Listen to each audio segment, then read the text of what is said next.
kill, Linford. You're nicked. And I suppose you don't know anything about this lot either. No, I don't. Can I go now? You ever worked undercover yourself, sir? No, don't start that again. I know someone who's looking for a guaranteed high-grade supply. Says he's very much like to meet you. Turn him round. Listen, I think there's been some kind of... So, you thought you'd set up shop in my town, did you? Without my permission? What's it now, a detective sergeant? Shh, keep your voice down. I'm telling you, you're making a big mistake. You're the one who's made the mistake. What happened? Didn't he like your story? Well, let's just say it took some convincing. I don't work for anyone, especially not a scumbag like Saul Anderson. I'm a police officer, right? Yeah, and I'm Mother Teresa of Calcutta. Fancy a biryani?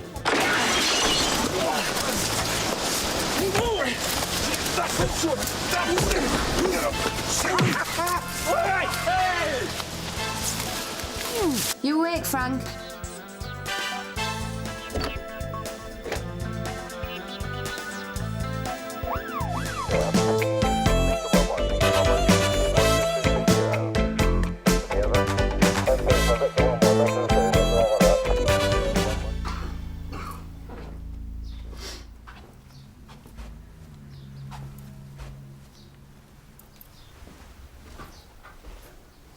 Rise and shine, mate.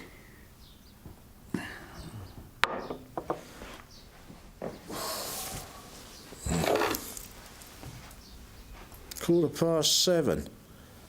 You having a laugh? Sorry. I've got to be in the office by 8.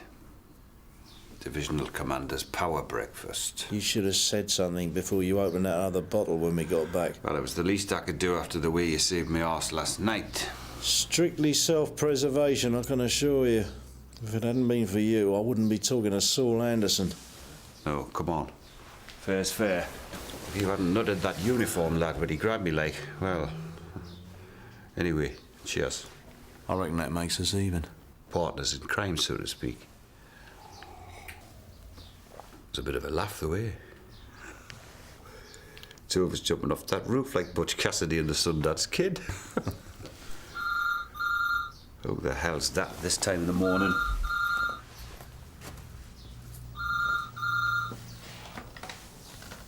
Yep.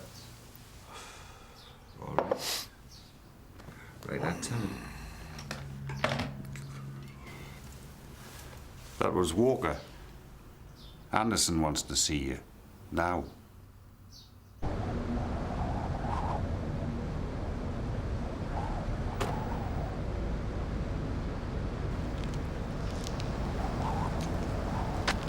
Must have been very impressive in its day. We used to come down here as kids, watch the ships launch. Dozens of them. Makes you wonder what went wrong. See you later.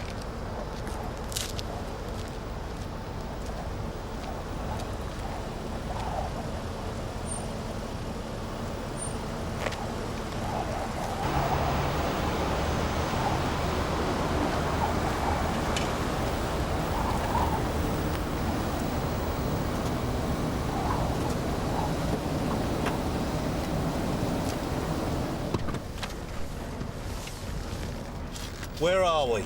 Something bothering you, Frank? Yeah, there is, as it happens. Last time I went for a walk with you, I nearly ended up having a nasty fall. Worried about industrial accidents, is that it? Safety first, that's my motto. Relax, will you? We're only going for breakfast. Come on, my treat.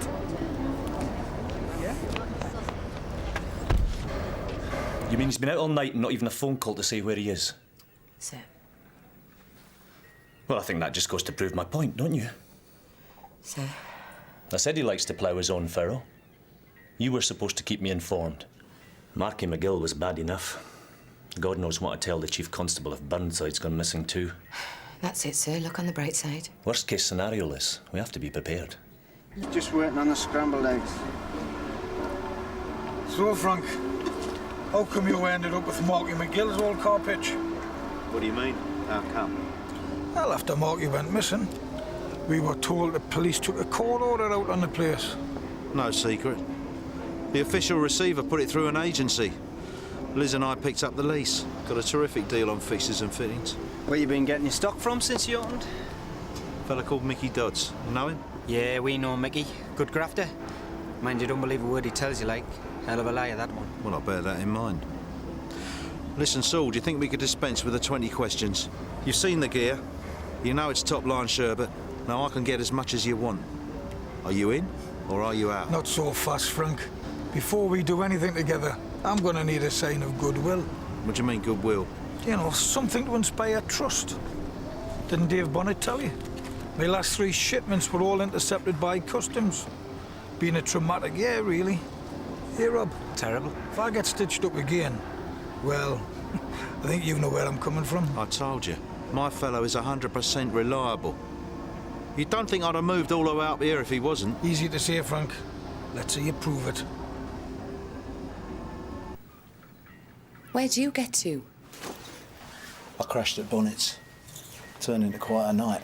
Yeah, so I see. Don't you think you should have called? Some of us didn't know what to think. Or what to say. Morning, Frank. Good of you to finally drop by. Do you mind telling me what the hell's going on? What it comes down to is this. Anderson is ready to do business. But he wants a favour first. As a sign of goodwill. What kind of favour? He's got a parcel coming in from abroad. He wants my man in customs to nurse it through the Norway ferry terminal. What is it? Drugs? Yeah, that'd be my guess. Now, the way I see it, we screw the crate on arrival, fit a tracker, and then nick Anderson and Bonnet as soon as they come into contact. I don't know. I'm not sure I want to involve another agency. Share lines of responsibility. Not to mention the credit. Besides, how can we be sure Bonnet will be in at the death? From what I heard last night, you can bank on it. All right, I'll speak to customs. Do we know when the crate's due to arrive? Not yet. Anderson said it'll be short notice. Right. Well, I suggest you cover the office this morning, Liz. Frank looks like he can use some sleep. Not to mention a bath. Sounds good. I'll just make a note of these models. I gather you got it sorted then? What's that? Local CID. I noticed D.I. Walker coming in here yesterday as I was on my way out. Yeah, well, these are the realities we have to work under. Hey, don't get us wrong, I'm not knocking it. Just so long as you know what you're dealing with. And what are we dealing with, in your opinion? Didn't Frank tell you about the night Marky went missing? Well, he mentioned something about Marky being seen by someone in a pub over in Baker. That was me. I was with him. What's this got to do with CID? Only he wouldn't even have been there, but for the fact that D.I. Walker asked to meet him special. D.I. Walker? Only Walker didn't show, did he? Instead, Rob Doughty turns up unexpected. He's one of Anderson's people. Yeah, I met him last night. I bet you didn't know that his sister Maggie is the mother of Marky's kid. No. No, I didn't. Anyway, after Rob turns up, him and Marky go into a bit of a huddle. After a few minutes, they leave together without so much as a see you later. Marky's face was as white as a sheet. Last time anybody saw him alive. So what you saying? That the police set him up so that Doughty could do him in? I'm not saying anything. I'm just telling you for your own good. Yeah, but from what you've just said, there's no way of knowing whether CID are actually involved, so... Hang on. It's not the end of it. Next morning, D.I. Walker and dear Spadell are on my house bright and early, warning me to keep my mouth shut. Like I said, as long as you know what you're dealing with.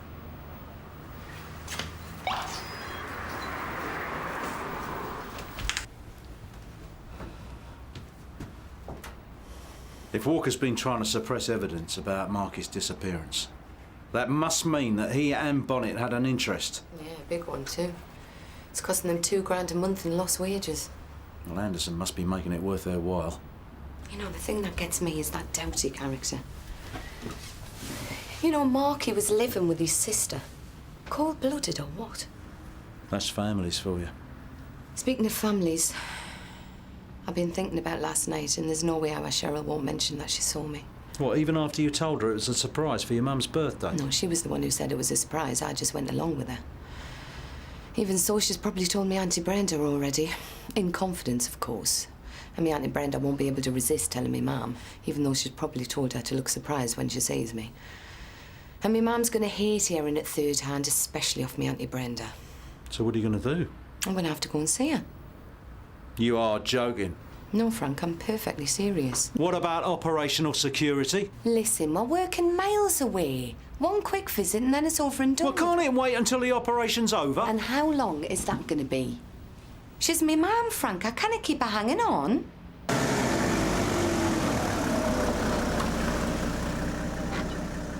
Are you seriously telling me that last night, when I was out risking life and limb, Gosforth came round for a private briefing? Yesterday, he told me he'd heard you like to plough your own furrow. Said he wanted me to keep him fully informed. Called it quality control. Bastard. Right, that settles it. Tonight is definitely a night off. Is that your mum? Listen, do you want to come in? What, me? Oh, come on, it's only for an hour. That way you'll be able to back us up when I tell her it's work.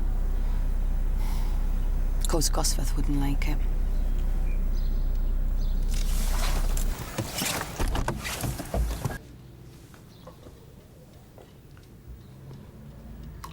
Sure you won't have a sandwich now, Frank?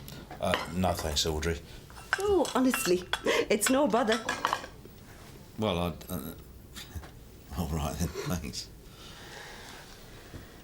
Yes, your Auntie Brenda rang me first thing this morning. Gave us quite a shock. Sorry about that, Mum.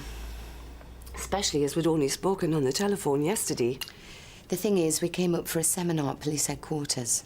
DNA evidence. There's officers from all over the country. Frank was supposed to go with another colleague, but he dropped out at the last minute. Isn't that right, Frank? Oh, yeah, hit by a tummy bug. Just like that. I didn't even realise I was nominated till 4 o'clock yesterday afternoon. Of course, I jumped at the chance. It's not often she gets up here now, you know, what with the pressure of work. Do you see much of your mum, Frank? Well, unfortunately, my mother passed away last year. Oh, I am sorry. Still, it just goes to show, doesn't it? Thank God for telephones, I say. It's a nice car, Frank. What did you do? Did you drive up last night? Yeah. You know, usual thing. Roadworks on the A1.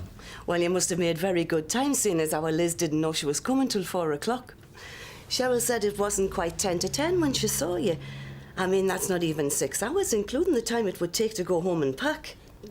Yeah, well, sometimes, Audrey, it helps when you've got a warrant card in your pocket. So where did you stay last night, then, love? At the George, just up from the station. 2 nights, corporate rate. We've got to go back tomorrow, though. But you're free tonight, then? Tonight? Well, I was going to have a little get-together down at the social club for my birthday. I mean, just, you know, Brenda and Billy, Cheryl and her boyfriend, the usual crowd. I don't know about that, Ma'am. Frank, weren't we supposed to go to some follow-up session tonight after dinner? Well, I think that was optional, wasn't it? I don't think they'd miss us if you wanted to have a drink with your mum. Well, that's settled then.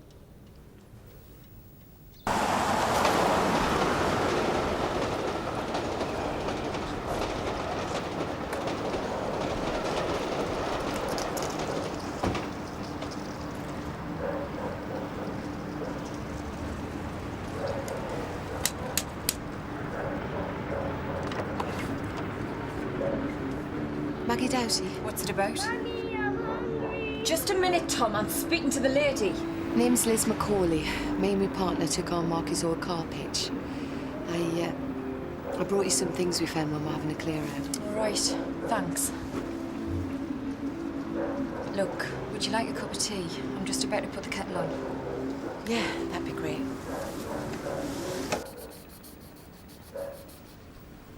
Must be a struggle bringing up a kid on your own.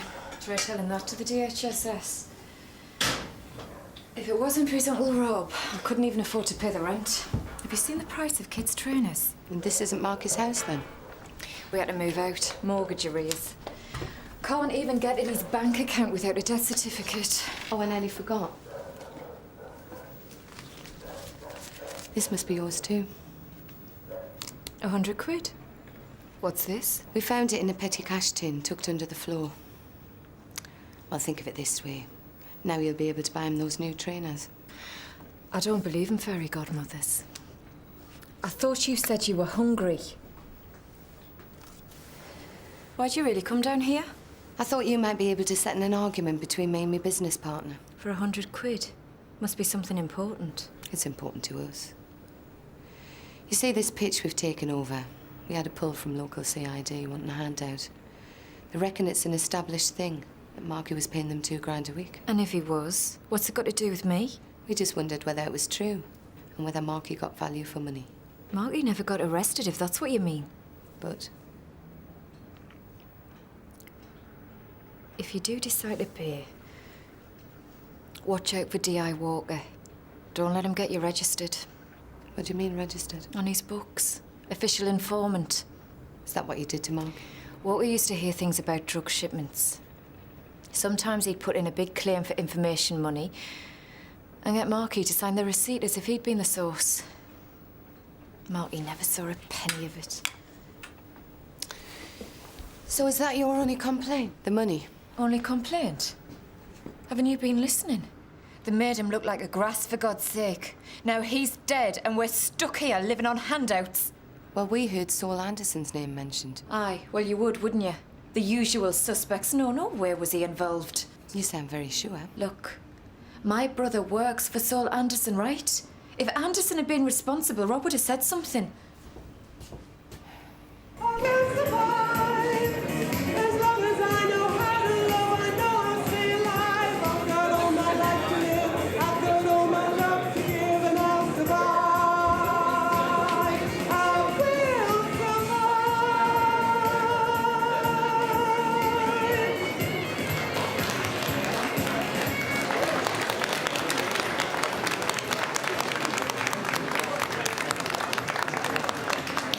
There you go, Audrey. Happy birthday. Get that down here. You won't have to ask her twice. Get away with you. Thanks very much, Frank. This is me Auntie Brenda. How do you do? Hello, Brenda. Hello. And the joker here is my Uncle Billy. All right. Hello there.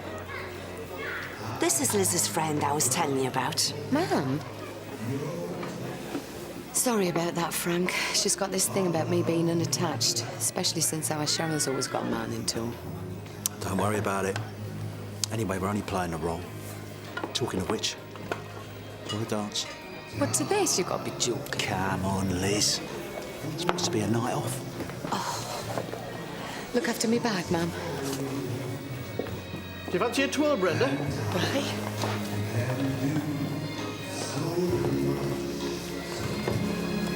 So, what's on your mind?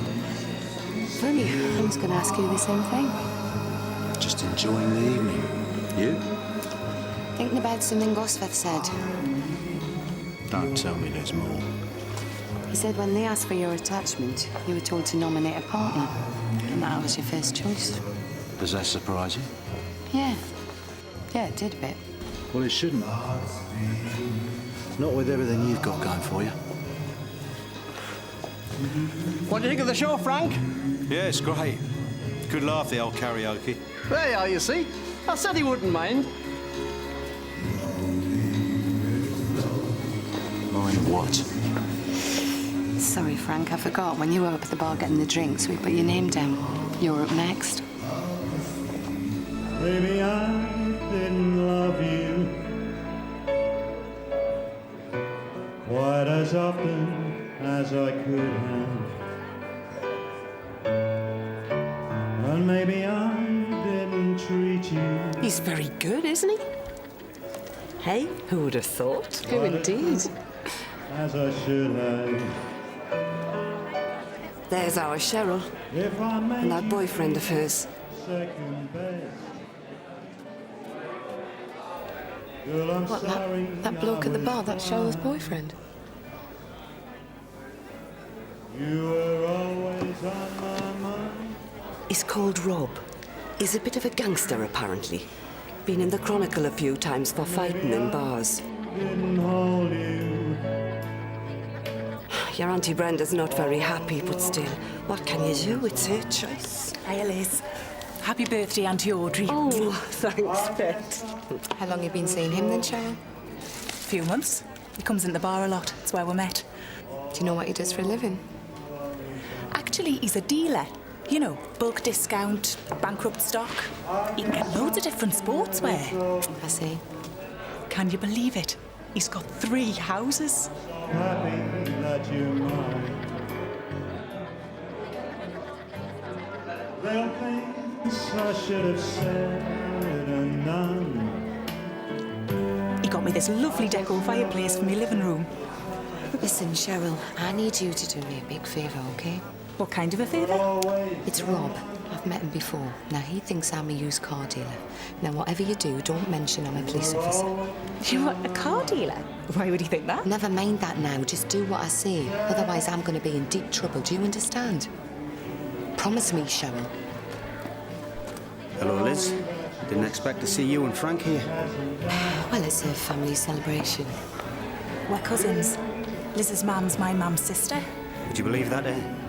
Small world. It's not very often we get a chance to get together, is it, Cheryl? So how about we leave business at the office, OK? You were always on my mind. Now think. Hard. No snide comments. Nothing to make him start asking questions. No. She was a bit quiet after. Well, she's bound to feel a bit resentful. Oh, that's great. After all our hard work, we're going to get blown out because Cheryl's in a bit of a strop. Oh, don't be ridiculous.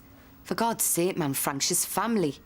I told her how serious it would be if she said anything. Yeah, and we all know how good Cheryl is at keeping secrets. Hey, don't blame me. How was I supposed to know she was going to walk in with one of our targets on her arm? Bad luck I can take, but this is just outrageous.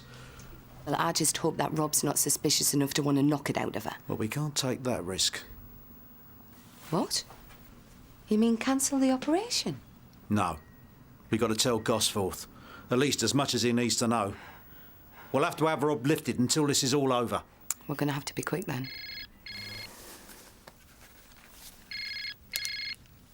Yeah. Yeah, all right. 20 minutes. All right, see you then. Bye. Who was that? Bonnet.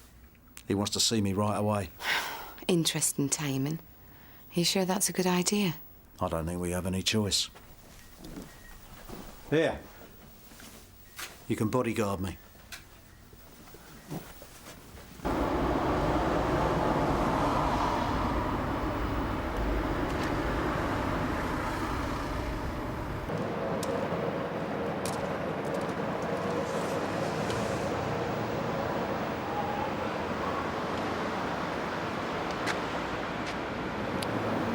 One question, Frank. Sounds ominous. Those armed robberies you pulled down south, when you were going over the pavement, like, possibility of armed police there waiting for you, how did you feel? Like the man on the flying trapeze. Terrified, mostly. The crate's arriving on tomorrow morning's ferry. There's only one boat, so you can't miss it. Here's the collection invoice. Once it's cleared customs, you're to take it unopened to this address. It's a warehouse in Wallsend. Look for a large green roller shutter and blue railings. Anderson will be waiting. What about you? Don't worry, I'll be around. And don't forget to burn that sheet of paper. One more thing. I know it's none of my business, but as I'm the one taking all the risks here, I think I should know what's in that crate. You're right. It isn't any of your business. Your cousin? How the hell did that happen? She works in a bar beside the quayside, sir. We were in there having a meeting with Anderson and Doughty. She turned up unexpected. I did manage to get her to one side before she blurted anything out. Well, that's hardly the point. You could still compromise us at any time. That's why we have to move fast. Get Doughty out of the way before he can do us any harm. It's still taking a big risk. Have you forgotten what happened to Marky McGill? No, I haven't. That's why you're going to have armed backup follow us every step of the way. First sign of trouble, I get on the mobile, you send in the heavy mob. Or would you rather tell the Chief Constable how you blew most of your budget on a used car scam for no actual result? Sir, all we need is a few more hours until the ferry comes in. Think about it. You'd have Anderson, Bonnet, the drugs, all in the same place at the same time, and mine and Frank's statement to explain it to the jury. Even the CPS wouldn't knock that back. That's Cheryl's place over there, the one with the blue door. From what I can gather, Rob was supposed to stay over last night. You two cover the front, and remember he's got a history of violence, all right? Hang on. What's he doing here?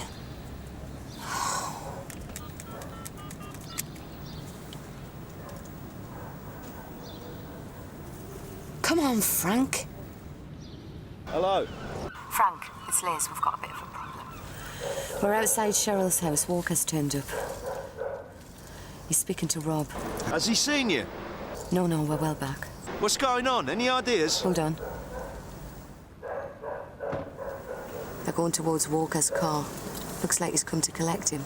Look, we better make a decision. Frank, they're getting in the car now. What do you want us to do? Let them both now or what? No, definitely not. Not with Walker there. Let them go.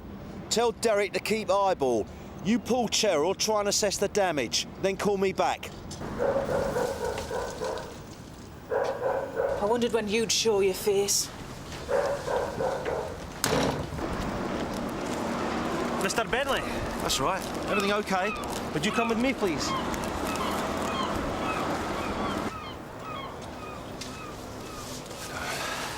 What's up? Something wrong? Let's just say there's been a slight hitch.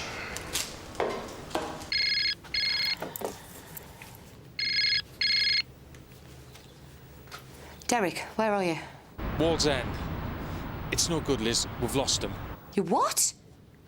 What do you mean you've lost him? Look, he was pulling counter-surveillance. We had to drop back. We have only got one car, remember? Never mind, keep looking. Try the warehouse and for God's sake, don't show out. Keep me posted.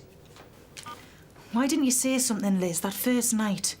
Didn't you trust me? This is a police operation, Cheryl. I can't go around telling whoever... Right bloody fool you made me look, going on about his 3 houses. We're not kids anymore, Cheryl. I need to know what he knows and what he suspects. Frank's safety depends on it. Oh, give us a break, Liz. You think I'm joking? Rob wouldn't get involved in something like that. I know him. He's soft as a brush. He's already involved, Cheryl. We think he might have murdered a police informant. This is the crate. Top layer camping accessories. Underneath, we have the more serious tools. Ooh, Boy Scouts motto. Be prepared. This is even better than we thought. Apparently not. What do you mean? In light of the changed circumstances, HM Customs has decided not to let us run with it. They're seizing the crate and its contents. You're not serious. Experience tells us all it takes is one momentary lapse in surveillance, and these weapons could disappear without trace. I'm afraid that's a risk I'm not willing to take. Sorry. Now you hold on. This is our operation. Well, don't just stand there. Tell him what's at stake here. Tell him about all our hard work. Cases involving importation fall under our jurisdiction. Oh, I see. So where does that leave me? My credibility with the targets? Let it go, Frank. We've had the discussion. You heard them. They have jurisdiction. There's nothing more to be said. I don't believe this. If it's any consolation, you weren't the only ones to bring us the news on this one. What do you mean? Well, we have our own informant close to the Anderson crew. Better informed than you, apparently. He'd already told us they were firearms. So what do we do now? First thing to do is to square it with Anderson. Keep this thing on track. Oh, yeah? And how do you suggest we do that? Shall I tell him the crate fell off the back of a lorry? Just tell him the truth. You heard him.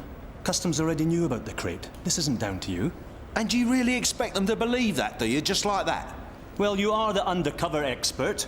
Or so you keep telling me.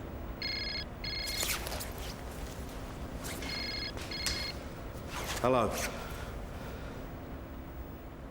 We've been bumped. Yeah, Whereabouts? All right, I'll be there. That was Bonnet. He wants to see me now. Good luck.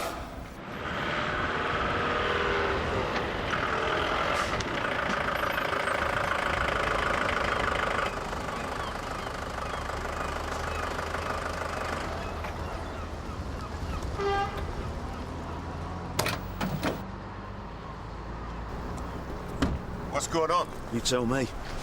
You said we've been bumped. What's that supposed to mean? You have got the crate. I've got nothing. That's what I was trying to tell you on the phone. Customs were waiting for it.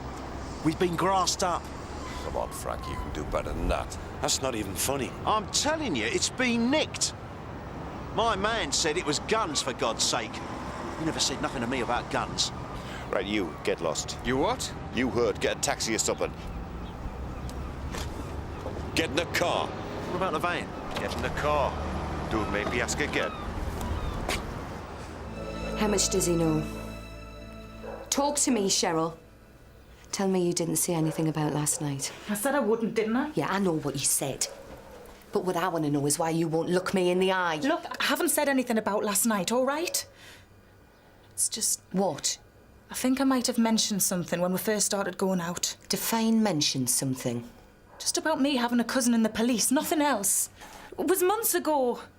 We were watching a film about cops on the telly. It just came out. And did he pick up on it last night? Did he start asking questions? Not until we went to bed. He said I was acting funny because I didn't want to do anything. He asked if you and me had had a row, and I said no, everything was fine. But I could tell he didn't believe us. After that, he just turned over and went to sleep.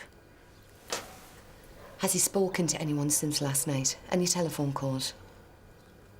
There was a call while I was in the shower. Who from? Well, how should I know? I've told you I was in the shower. All right, just calm down. I need to think this through. What about D.I. Walker? What did he want? I don't know that either. Do you know where they were going? Yeah. The Norway ferry terminal at North Shields. The ferry? You sure about that? Positive. Rob asked me to phone up earlier and check and see if the boat was on time.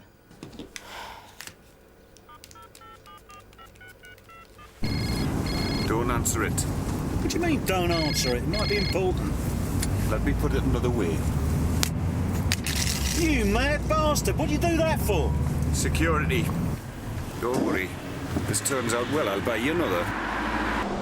Gosforth! Says Liz. I'm trying to reach Frank's mobile. But it's not responding. He's not with you, is he? Listen, Liz. It's all gone pear-shaped. The crate was full of guns.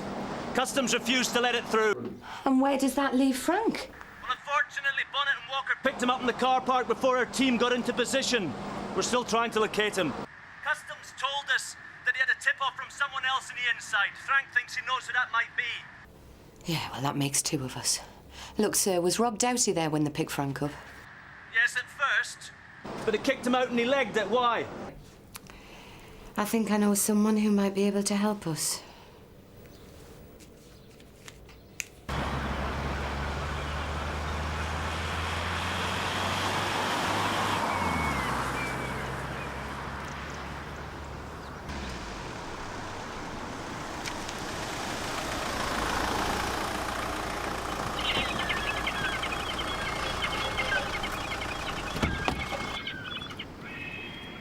A warehouse in Wall's End.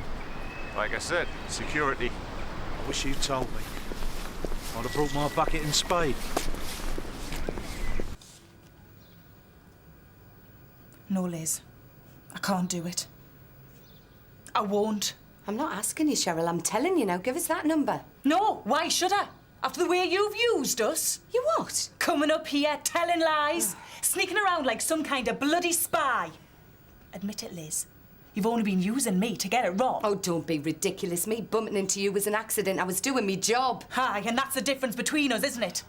When all this is over, you can go back down south. We've still got to live here. Listen, Cheryl, I know you've always resented me for the way our mothers used to compare us, but this isn't about us, it's about Frank! Don't you turn away from me. Do you really want it on your conscience if anything happens to him?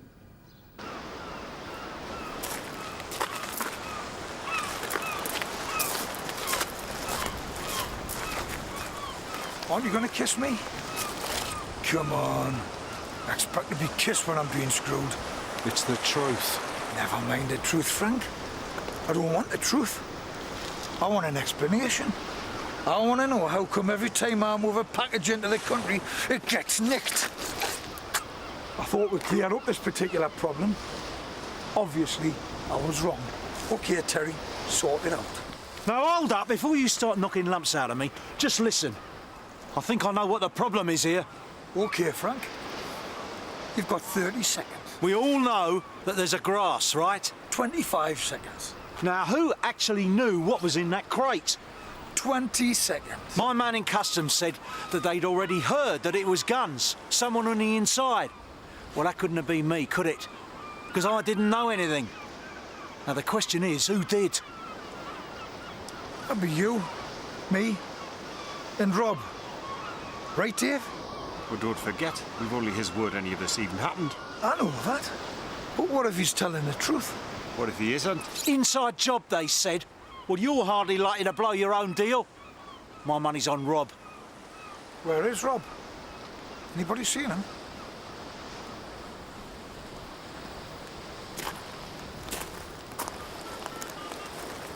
Yeah, Rob. Saul. Where are you? Why aren't you here? You're joking. How bad is it?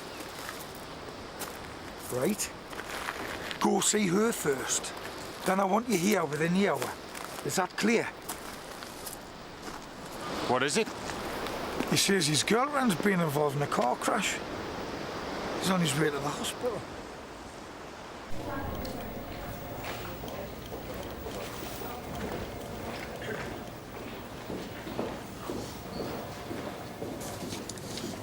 I'm here to see my girlfriend, Cheryl Matthews, traffic accident. Right. Target Emma, from the clock.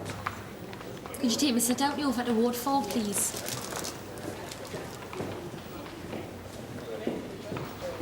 Coming through now.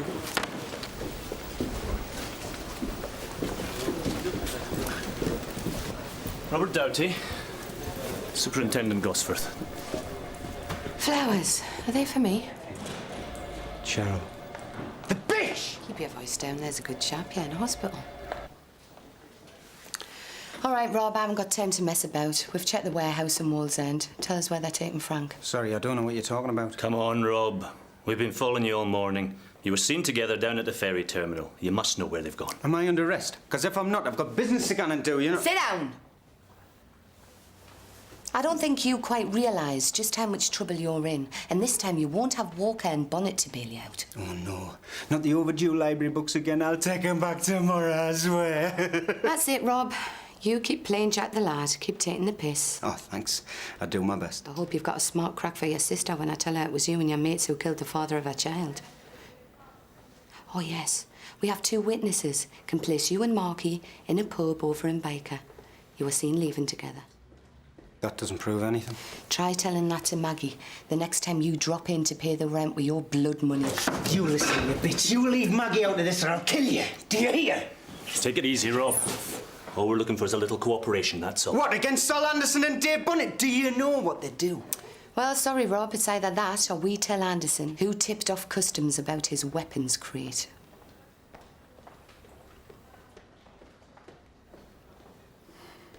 Can you see him? No. What are you looking at? The tide's coming in. Maybe we should move. Oh, no. Not until all this is sorted out. Hey, we could get cut off. Relax, will you? He'll be here in a minute.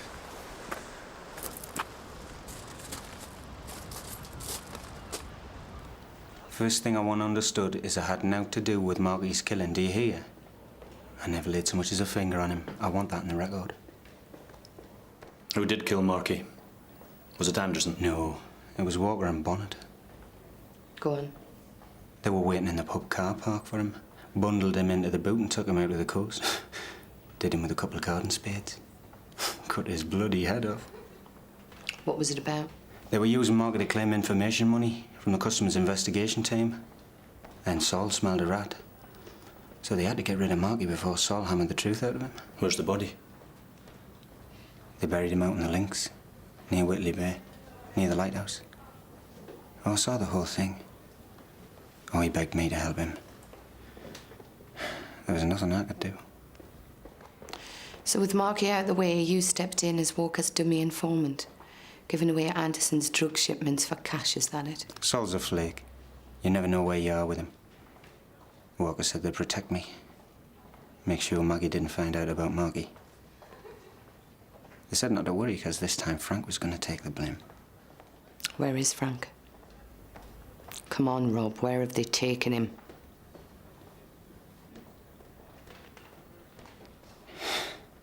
Same place as before. The lighthouse. Whitley Bay.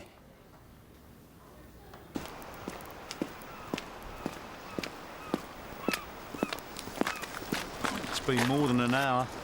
You, keep quiet. Doesn't look like he's coming now. Leave it. Any slapping needs doing round here, I'll do it.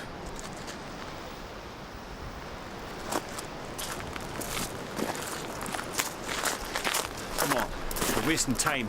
You all know what's got to be done. Let's get it over. Always in a hurry. On with Dave. Like that last time with Marky, going off half-cocked instead of letting me loosen his tongue first. Look, I told you, he knew we were onto him. He threatened to go to police complaints unless we helped him. He would have dropped us all in it. Ain't you worked it out yet, Saul? What are you rabbiting about? Drugs, information, money. They're in it together. Only this time, they've got Rob fronting it instead of Marky. Don't listen to him. Right, now he'd say anything to get off the hook. All right, don't take my word for it. Ask Marky's girlfriend. She knew what was going on. I didn't believe it myself till this morning. This morning? What happened this morning? I'm telling you. Button it! Go on. What happened this morning? After we talked to Marky's girlfriend, Liz and I started to get a bad feeling about Rob. We'd already heard he was the one that fingered Marky. Now, what kind of brother-in-law does that? Then we found out that Cheryl, Lizzie's cousin, was going out with him. I asked Liz to go round and suss her out about what he was like. When she got there, Rob was leaving with Mr. Walker. Next thing I know, they both turn up at the ferry terminal. Now, I can't prove anything, but my guess is that somewhere along the line they stopped off for a quiet chat with a customs investigator about those guns. I mean, why else would they deny seeing Rob today when you asked them earlier? How much are you in for this time, Dave? 20? 30 grand? Is that going to ease the pain of not getting your promotion? You sad git. I've heard enough of this. Now, are you going to shut him up? Or am I?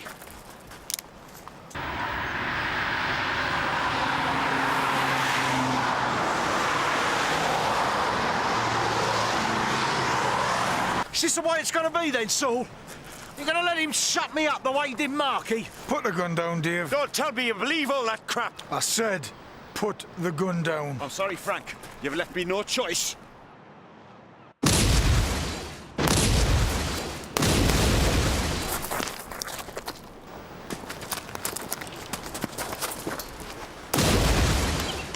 You're going nowhere, Frank. Telling you, Frank! You're a dead man!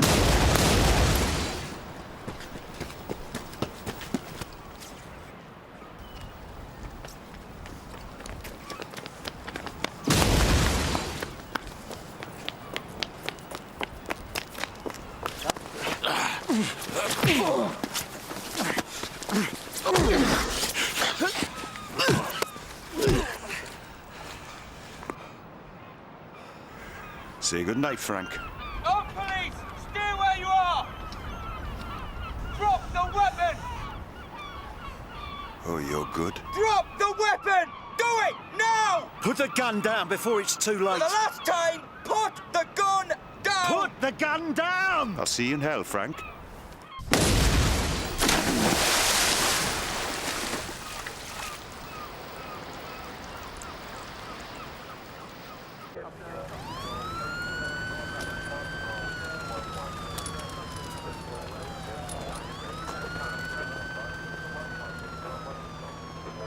Now that's what I call a result. 2 counts of murder and no messy trials to worry about. All down to you, Frank. Would you mind rephrasing that? Nah, seriously, that was good work. Chief Constable's going to be over the moon. Probably all end up with commendations. Well, better not keep him waiting. He wants me at the press conference to field questions. Well, that'll be a novelty. An arsehole acting as a mouthpiece. Must be this new multi-skilling. Liz told me what you said about keeping an eye on me. That was naughty of her. Shows what you know about people. I was right about Bonnet. Good luck with your next promotion. You're tired. Go home, Frank. Get some rest. I'll see you both tomorrow at 10 o'clock for the debrief.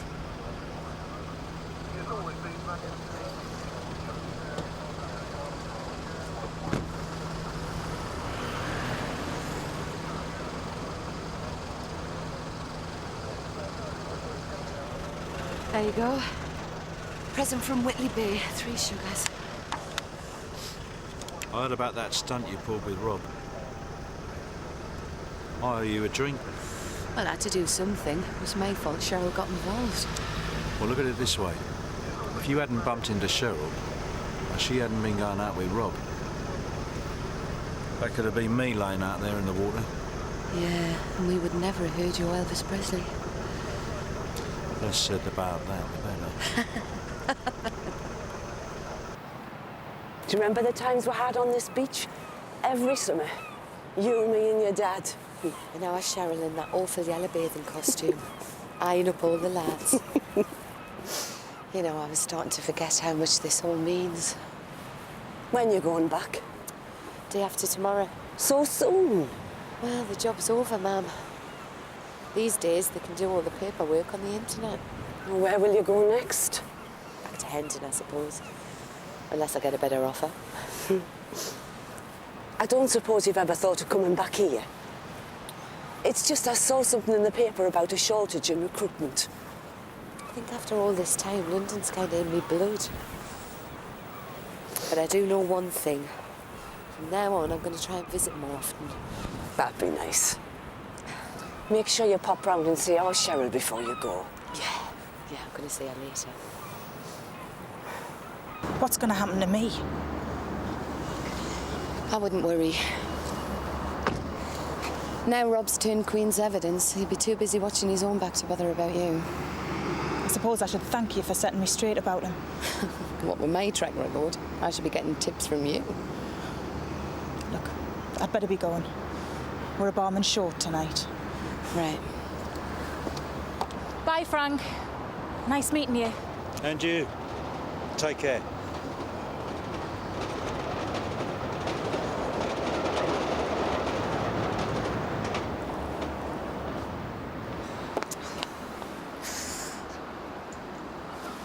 Take care of yourself.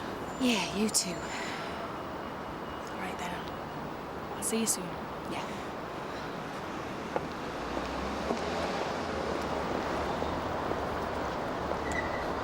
About that drink I owe you. Look, if you're talking about that half bottle of Chablis that's in the fridge, I think I'll pass. Actually, I was talking about this little Nepalese place I spotted the other night. Thought maybe we could slope in there and knock out some of those expenses before Gosforth calls them in. Then maybe hit a nightclub, try and unwind. Sounds like you've got it all planned out, Frank. What are you planning to sing this time? Something from the Lighthouse family? I was thinking of Strangers in the Night as a duet. Strangers in the Night wasn't a duet. Well, it could be.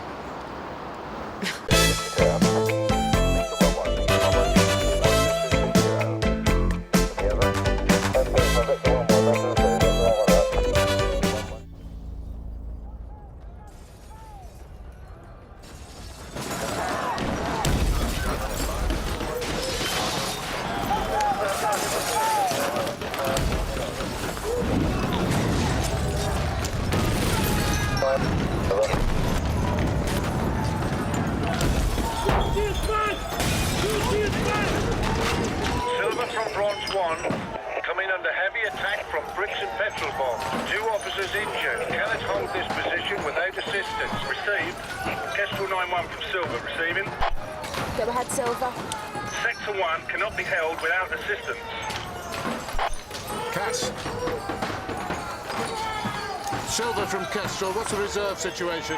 All current reserves committed. Further reserves on way. ETA 30 minutes at least. Stand by. What are the options? Fall back and regroup. But if we do that, we're losing the junction, and that's one of our key objectives. If we don't control those streets, we'll have a hell of a time reclaiming the ground we've lost. Alternatives? Well, the Shields have exhausted all the tactical options, and they're taking casualties. In the area held by the rioters, civilian lives are at stake. You have to look at using baton rounds. Silver from Bronze. Officer down. Birds from Petrol Bomb. Receive. Stand by.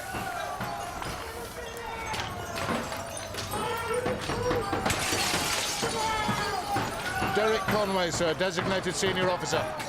Yeah, we've got a life and property threatening situation here. I need your authorization to deploy baton gunners. Thank you, sir. I've got the Commissioner's authorization. Yes, sir, but it's still your decision. You're the man on the spot.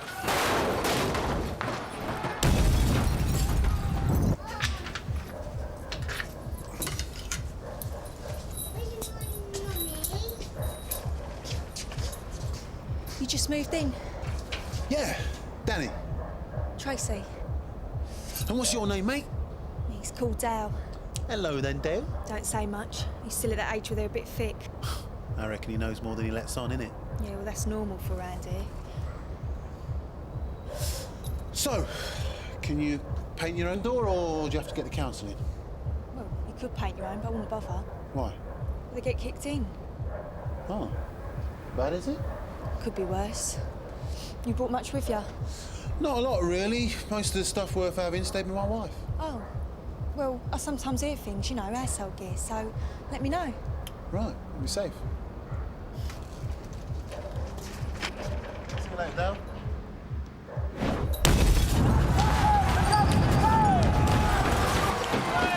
Kestrel 500, sir! Move your gunners to the shield line, but don't deploy until I say so.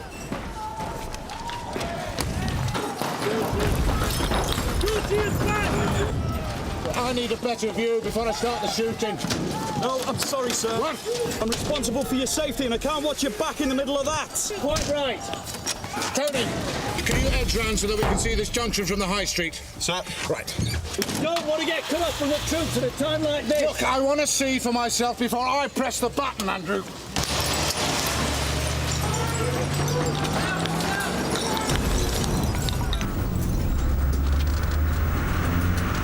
Left.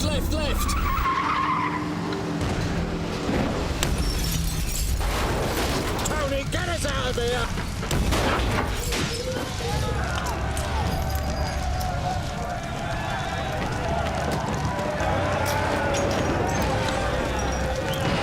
Kestrel 9 to all units, urgent assistance!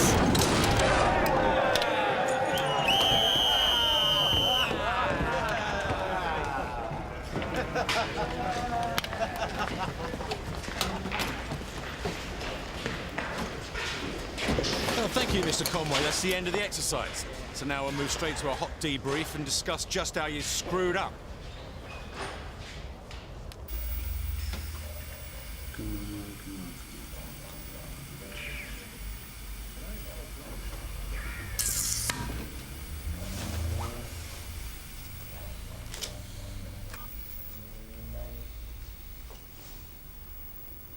Yeah, it's me. Just to let you know I'm in. Well, let's just say I've lived in better places, but I'll manage. Yeah. Looks like you were right about the dishonest handling around here. I think I'm already getting offers. We'll meet as planned. You get off to bed, Sarge.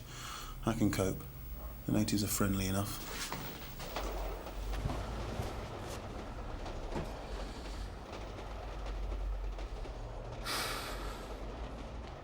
Right. Comments? We were exposed. We were moved up the shear line and left sucking our thumbs awaiting instructions. Do you know why that was wrong, Mr. Conway? They were under attack and they could have taken casualties. Yeah, the point is we're more vulnerable than our shields. We're dependent on our minders to protect us. Yeah, I understand that. And it's not just that. What do you think would have happened if the shield line broke and we couldn't withdraw quick enough? There's a danger that the rioters could get their hands on the weapons. And if we resist that, then there's a chance we might start firing on our own initiative at very close range. Increased risk of fatalities. Yeah, and if I kill someone with a baton round, I can expect to be in the dock of the Old Bailey on a manslaughter charge. You need to think about that. I do understand the responsibilities, believe me. Right, next point. While the gunners were left pulling their plonkers, you were cut off by the opposition. Not only is that a risk to yourself and your team, but the command structure would have been decapitated. That was a very bad mistake. But I wasn't going to authorise the gunners to open fire without having a better grasp of the situation. After all, it's not just a tactical decision, is it? The first use of baton rounds on the mainland will have to be defended legally and politically. That's what you've been drumming into us. You don't want a DSO who's trigger-happy. No, we don't. Nor do we want one who freezes when decisions have to be made. Let's throw it open. What other options had the DSO? Bearing in mind I had no reserves to play with. Vehicles. Go on, Tony. Display strip. Fill the width of the road with your carriers. Drive them at the crowd, walking pace, blues, twos, all external lights on. Was that option discussed? No. But you're the DSO's tactical advisor, his conscience. You've got to make sure that all the options are in his mind. Fortunately, today's wasn't the evaluation exercise, that's tomorrow. So Mr. Conway's still in the run-in for his DSO qualification. But as a team, all of you, you've got to shape up.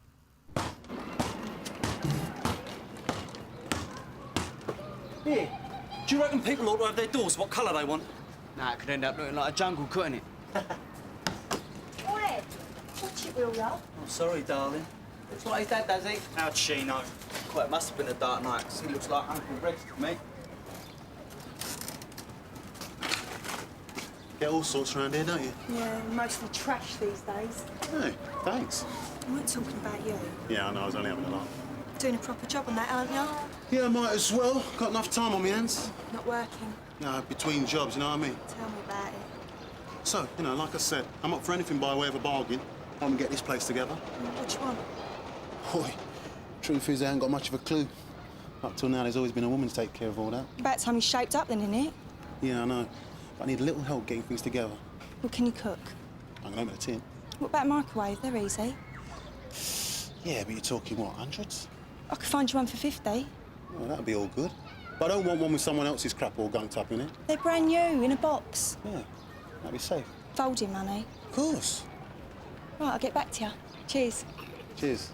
See you soon, Tracy. Bye, Dale.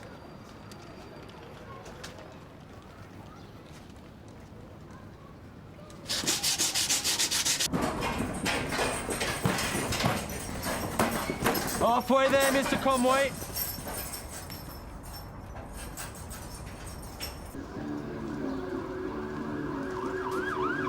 Are you Danny? Yeah? I'm Reg Bones. Oh, right, Reg. My niece Tracy said you might be in the market for one of these. Yeah, come on in, Reg. Mind the wet paint. Done a nice job on it, son. Yeah, cheers. Tell you what, you want to do this place up a bit, though? Trust me, I've got some big ideas. That's what we want around here. People with standards. Oh, I bet you do. Used to be a decent place to live once. They moved all the rubbish in. This is a good bit of kit.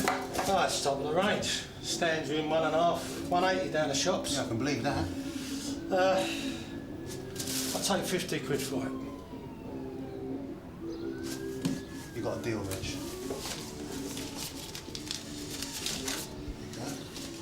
If you get in trouble with it, get back to me, all right? Fair enough. I'll let you get on with the cooking then. Cheers, Reg. If you get any aggravation around here, I'm the man to see. And don't let anybody tell you any different. All right, pal? I'll bear that in mind.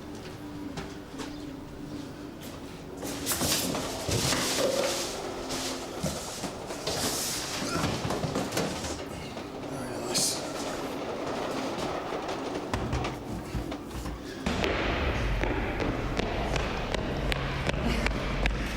Okay, gunner, deploy. Gunner, load. Gunner, ready? Okay, talk me through what you're doing at this point. Aiming at selected legitimate target, waiting for the order for me to fire. Gunner, engage. 3 rounds, rapid.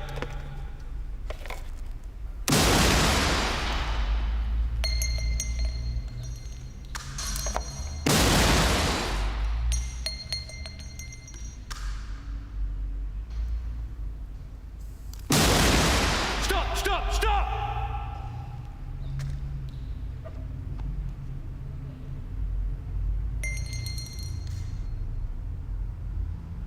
Oh, Mr. Conway, of your 3 rounds, 1 was on target. Really? Well, that was more luck than judgment. And that one was too high. Now, bearing in mind that accuracy is reckoned to deteriorate by 30% in operational conditions... That'd be a waste of space as a baton gunner. Obviously, you wouldn't be doing that in a real operation. But we think it's very useful for our DSO to have hands-on experience, so he knows exactly what he's asking of his troops.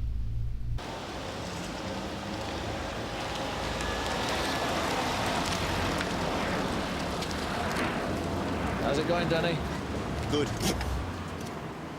Make and serial number of a microwave oven sold to me for 50 quid. Box fresh. Get it checked out. This from a regular contact on the estate. Neighbour, Tracy Barnes. She fencing stuff in a big way or just knocking out the odd item casually? She fronts up for her uncle, Reg Barnes. Magic. We knew handling was rife on the estate, along with a load of other mischief. You never get witnesses, they're either up to their eyeballs in it or they're subject to intimidation. No, looking back through the files, Sarge, the Cockcrofts had some bad experiences with the police. Like the riots and so on, it's history, before my time.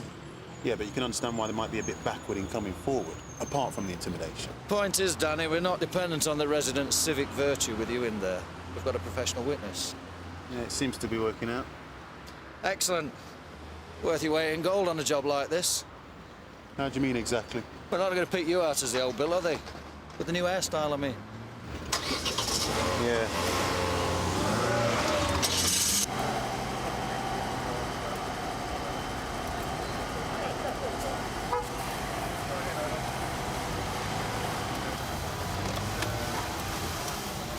What's going on, Reg? What's going on? That's my motor.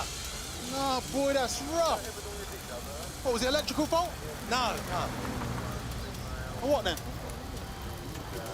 Petrol bomb, according to the fireman. Ross.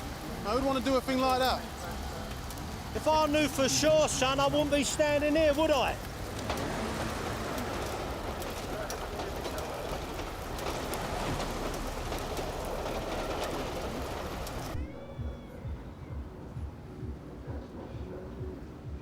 What a Yo! Did you do this? Who are you? I live here. I'm answering your question. You don't live here. My mate Kenny lives here. I said this is my house. Now, what's your name? Who's asking? My name is Danny. I rent this flat. I want to know what's happened to my door. I don't want your name. You understand me? Kenny lives here. Ozzy? Where's Kenny? Kenny's moved out, remember? Well, this geezer keeps having a go at me. I don't mean to have a go at you, Ozzy, but someone's done his door in. Don't give him grief, Danny. It won't help. All right, I'm sorry. Look, mate. Can you tell us what happened, please? Came to see my mate Kenny. I see someone's done his door in. So I'm looking after the place for him. 'Cause it's not secure. It's probably what happened. Ozzy gets a bit confused sometimes, don't you, Oz? But he wouldn't do any harm. Mostly. Well, look, will you hang about here while I go and check out the damage?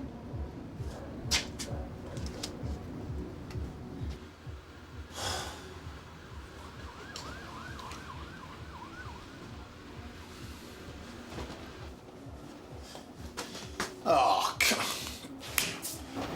Yo! You can forget about Ozzy. He's done his bit. He's afraid you'll get the police in. I'm not insured.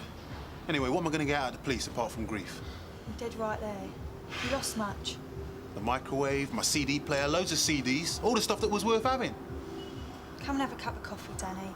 There's a few things you need to understand if you're going to live round here. Put another one up there. Oh, cheers. They'll be knocking your gear out the Golden Lion, I wouldn't wonder. Who will? The Cutlers. Paul and Jules. They come past here yesterday, giving it a load of lip. How'd you know it was them? Because there's two families you've got to think about in this estate. If there's anything going down, one of them's the Cutlers and their friends, hangers-on, and the other's ours. What, you and him? No, you silly sod. We're just the poor relations, really. We get all the handouts. Knocking out the odd microwave. That's it. So who's the main man? It's my Uncle Reg. He's the face round here, so he reckons. The reason your flat got done over was because you look like you're getting well in with us. It's like a war, Danny. You must know as much about public order tactics as anyone. I'm just temping, Matt. It's all Greek to me. I just take what I'm given. Just temping. Right. Well, you'd be missed. Tell you what, it'd be a shame to lose touch. You give me a contact number. Perhaps we can go out for a drink and a chat sometime. Maybe we could. It's a lot to get your head round, isn't it? Exercise scenarios. It's quite complex stuff. It's got to be got right. Yeah. Then there's two versions. The briefing the troops get and the briefing the writers get. Wouldn't do to mix them up. No. What can we do for you, Matt? Just sorting out some paperwork for the Nick. It's all non-standard stuff, it being a pilot project. Anyway, settle now. Good. Catch you later, Joanna. Cheers, Matt. Do you think Mr. Conway's going to make it as DSO? Well, it's all a bit of an experiment, isn't it? I mean, normally they have to be a higher rank than Chief Inspector. Anyway, it's not just him, it's the whole team being assessed. I'd have thought he'd be well plastered. Yeah, well, he's had a few knockbacks. Maybe they thought they should give him another chance.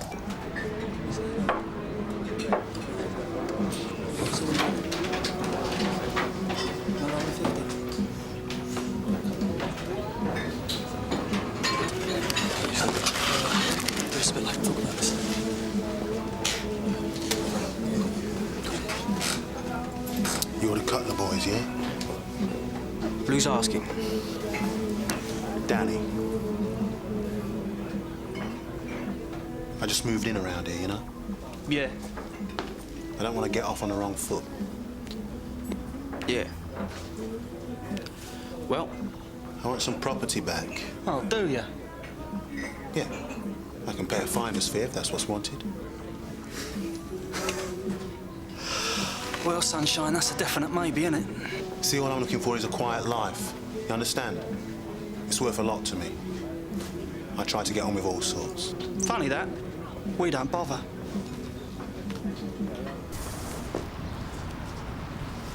You're doing really well there, Cass. You know, a bit more practice, you're going to have the confidence to be able to do it yourself. Be all right tonight, sir? Oh, will it? Not with my luck. Luck is the point at which preparation meets opportunity, Mr. Conway. I think that's the way to look at it. I mean, I've had to do my homework, reading through stacks of legislation and Home Office guidelines, and I feel quietly confident about the advice I can offer in most foreseeable circumstances. Well, it's all right, you feeling quietly confident, but you haven't had to suffer the knockbacks I have in this job. I mean, bloody hell, I'm not even asking for promotion this time. All I want is the chance to use my expertise and judgment where it'll do some good. Well, perhaps the way forward, sir, is to learn the lessons of last night. Absolutely. The lessons of last night were that I didn't get my intelligence input. I was feeding you everything we had. I had no reason to believe the rioters were active in that area. They should have told us. Well, fair play, sir. There isn't going to be a complete intelligence picture on the ground either. And when we go operational, our areas of ignorance about the situation will be bigger than our areas of knowledge. It's in the nature of things. Still, we can keep our eyes and ears open. Time spent at reconnaissance is never wasted. Yeah, on the streets, Matthew, but this is one bloody great big stage set. The only information we get is what the instructors want to give us.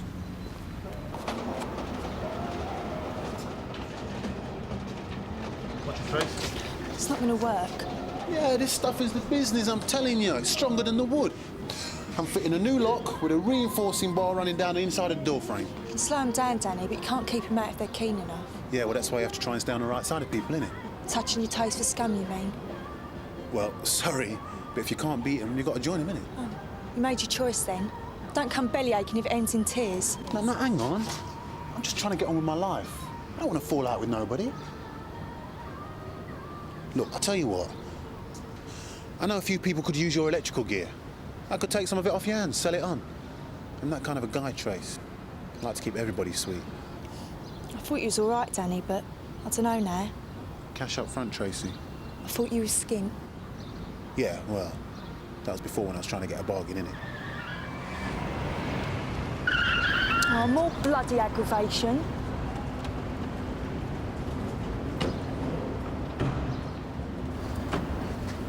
What, you nervous of the police, Danny? Yeah. Aren't we all? Slow one, aren't you? Maybe we could do a bit of business. Let me in, you bitch! Let me in! Here we go. When I get in there, I'm gonna kill you! Can you just calm down, please, sir? Bitch! Look, what's the problem here? All right, calm down. Look, just take it easy, yeah? Bitch! Bitch! You call the police on me! All right, that's enough. Oi! Right, you... Right! Polly! Get off him!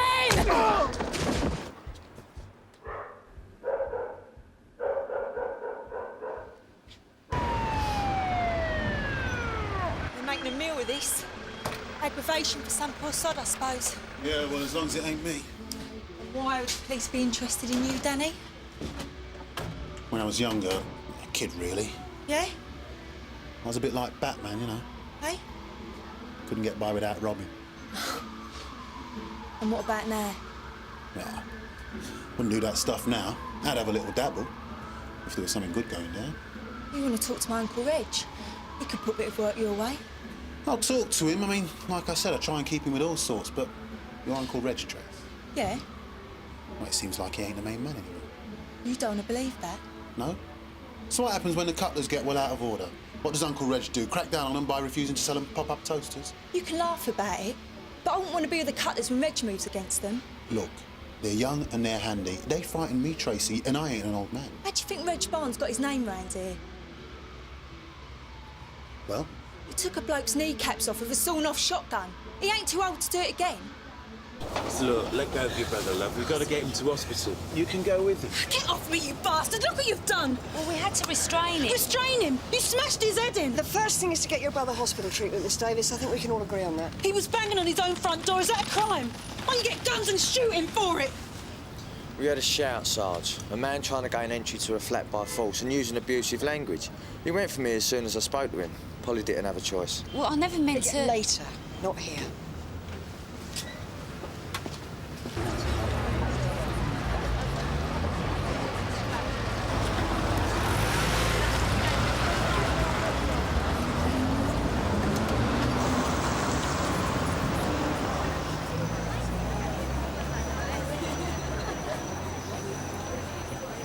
You serious? Straight up, I've got a mate who runs an agency. He's always on the lookout for girls like you. Well, what do I have to do? Nothing, I'll just show him a picture. Oh, I haven't got one. Not a proper one. Holiday snaps. What? Just like this? Yeah, you look dead natural. I tell you what, you might want to do something with your hair, though. Well, what's wrong with it? Well, it's just a bit... Where? It's just the overall effect. Oh, won't be a minute.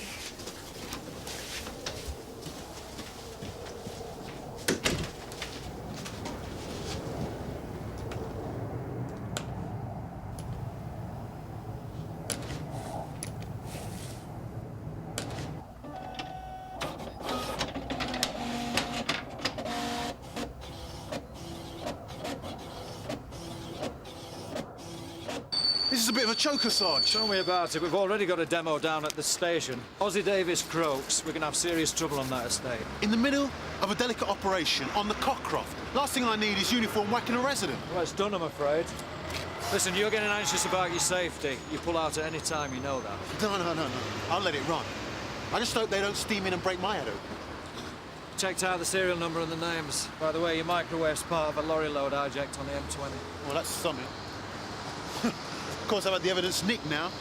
How about the names? Well, Paul and Jules Cutler have got records as juveniles. More recently, they've been pulled for a wound in a knife attack. But in the end, the victim wouldn't ID him. Also, suspicion of arson. Petrol bombed a house. We couldn't make that one stand up. Barnes family? There's nothing on Tracy. Reg we know from old, of course.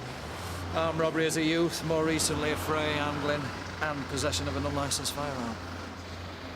So he really is into guns? Why, what have you heard? Tracy said he'd kneecapped a bloke. And she implied that he was tooled up, ready to do it again if the Cutler boys pushed him too hard. We've got a turf war rotted up here. A gunman on one side, a petrol bomber on the other. We're going to need to nip this in the bud. Yeah, of course. How are we going to do that, Sarge? Will Barnes keep his gun at home? He's not that silly. He'd only have it about him if he needed it. I'm going to need to consult on this, Danny. Whatever we do, I'm going to need the most reliable intelligence available on what we're up against. That'll be me. Dead right. We really could do without this, you know. So, well, I'm in. Sir. Right, would you like to go in? Miss Davis, Chief Superintendent Brownlow. Sorry, you are, Rudy Ramfield, solicitor. Pleased to meet you. Do take a seat. Can I get you anything? Tea, coffee? No. Not for me, thank you. May I say, on behalf of all my officers, that we all hope your brother makes a speedy and complete recovery. Yeah, I bet. You don't want a dead black man on your hands, do you? I realise how you must feel about this incident, but I would ask you to reserve judgment until we're in complete possession of the facts. And I must tell you at this point that my clients are not minded to accept a police version of the facts in this case. I can assure you that we have passed this matter on to the Police Complaints Authority. They will be investigating. Mr. Brownlow, the PCA will supervise a police investigation. My clients feel that justice would be better served by a civil action for damages. Well, of course your clients must do as they feel fit. But we are being a bit premature, aren't we? I'm sure we all hope that when Mr. Davis is fit and well, he'll make his own decision about how he wants this matter to proceed. In the meantime, we are doing our best to establish the exact course of events. We know the course of events. My brother was trying to get into his own flat. I wouldn't let him because he was shouting and screaming abuse at me. And then the police were called. Well, I didn't call the police. It was a family quarrel. Now, the call was anonymous. And I didn't need him beating his brains out.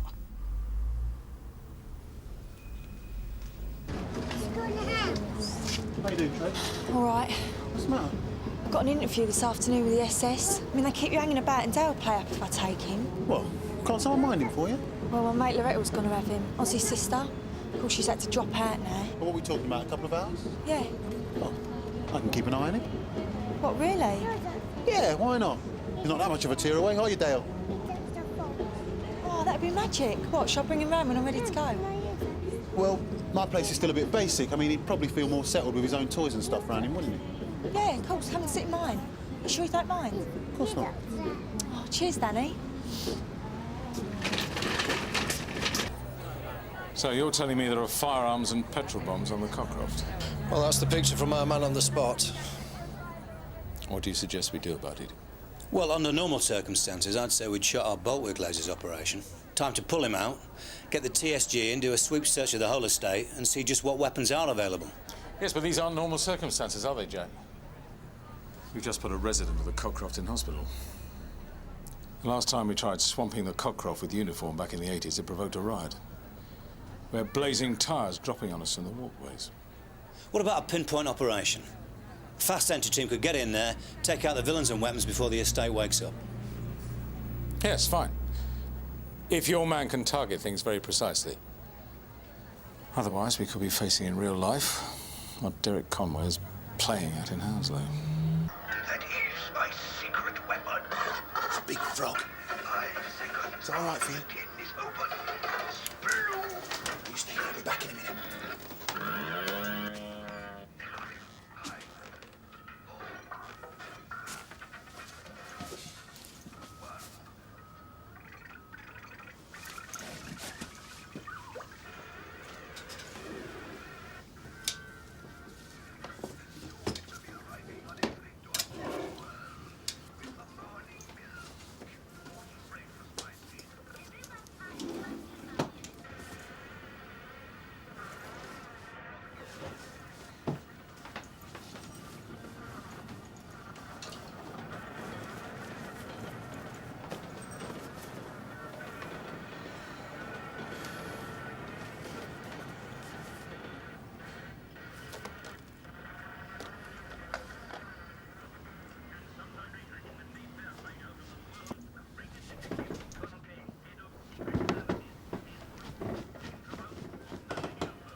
This is Danny. Take you back to the hospital.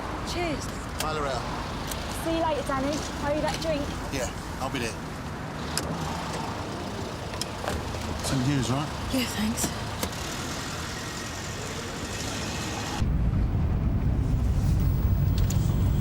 Bad business about your brother, eh?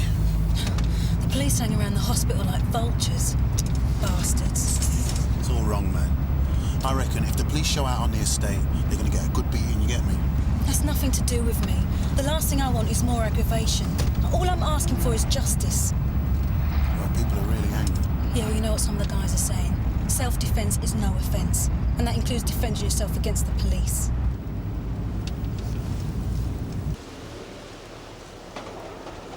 Left here.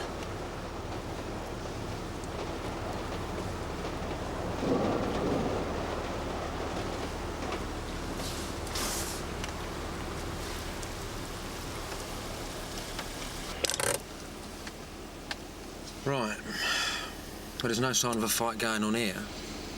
I reckon it was a wind-up, mate. The call was anonymous. I'll take a look around.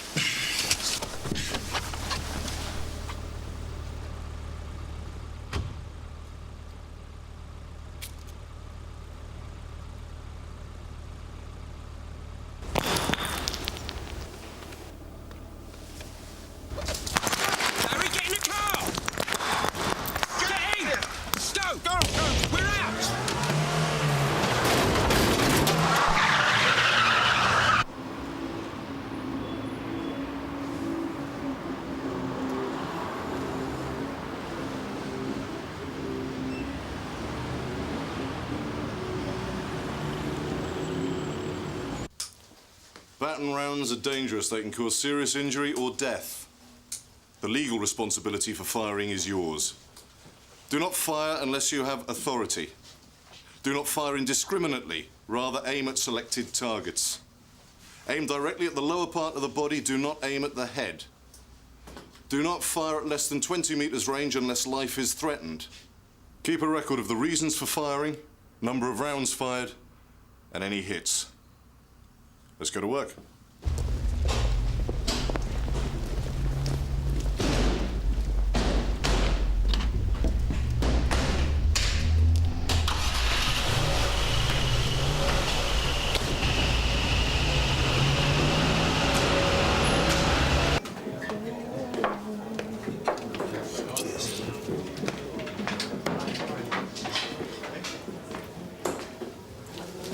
Do you want something, mate?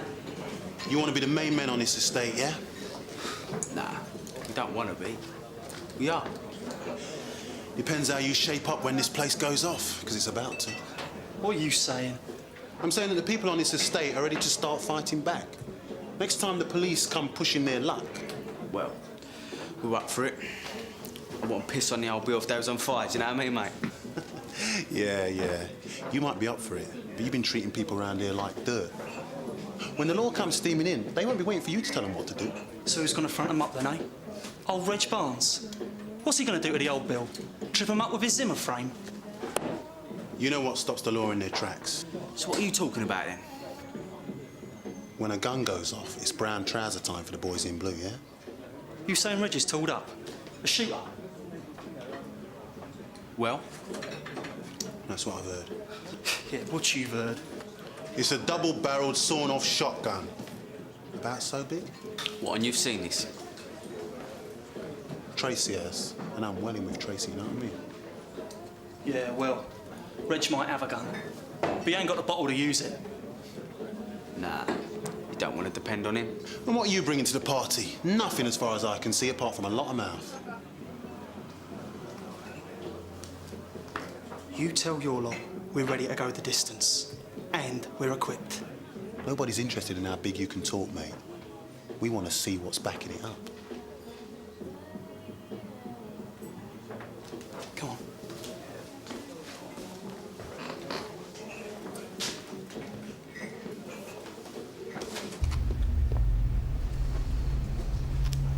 Received and understood. Stand by. Mr. Conway, Silver Control report that the situation has deteriorated and request your revised ETA. Well, Tony, matter of minutes, sir. A couple of minutes, all right? Bit of a blow, sir, but I suppose we have to expect the unexpected. Right, let's move in!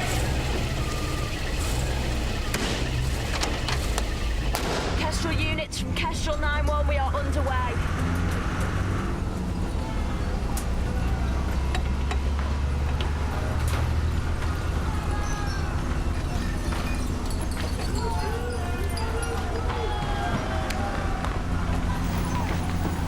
Tony, go right! Right!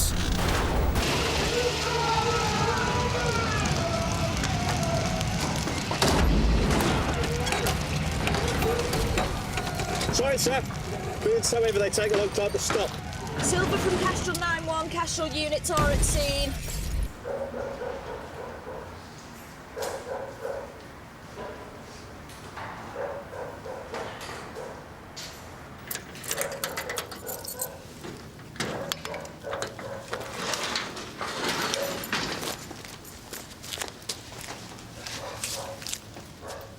convinced now?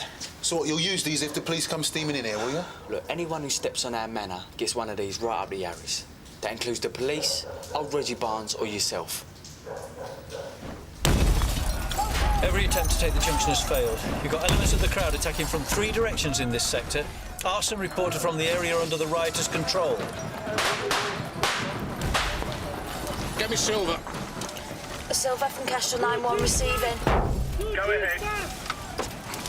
Is that shots we just heard? Stand by. If it's firearms... If it's firearms, I'm putting our shots in there to take them out, while the baton gunners hold the crowd off. Kestrel 9-1 from Silver. Go ahead, Silver. Explosions believed to be fireworks thrown by the rioters. No confirmation of firearms at the scene at this point. Believed to be fireworks. What do we do, just sit tight? You've still got to consider using specialist weapons. The Home Office guidelines require conventional methods to have been tried and failed, and that's our situation. Yeah, and we've got widespread destruction of property, which is causing a risk of death and serious injury. I'll get authorisation. You still have to satisfy yourself that using baton rounds is likely to reduce that risk. Well, that judgment call will be down to me. Cheers, Danny. You know, I owe you more than a drink for this afternoon. Cheers, Trace. You need some looking after, you do. You reckon? That'd be Reg. Oh, yeah? Doesn't he have to knock? All right, Reg? You're making yourself at home, aren't you? Danny helped look after Dale for us. I like to see the SS. Oh, there's no end to your talents, is there? Just being a good neighbour, you know? Oh, yeah, of course. Have a beer, Reg.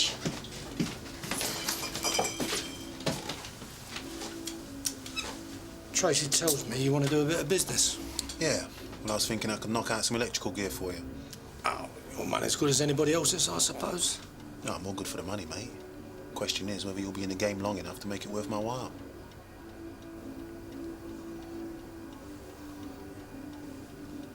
What do you mean by that? Well, it's obvious, isn't it? The cutlers want to knock you off your perch. In their dreams, they're just kids. Kids with crates full of petrol bombs. You don't want to believe their old bollocks. I believe my own eyes, Reg. They showed you? How comes you their big mate all of a sudden? Well, I wound them up a little bit. Asked them if they were really serious, and they showed them to me. So where are these crates? I don't know where they keep them. What they showed me was in the back of a van. Well, they think I'm going to roll over. They've got another thing coming. Dale's asleep in there. You better move him then, ain't you?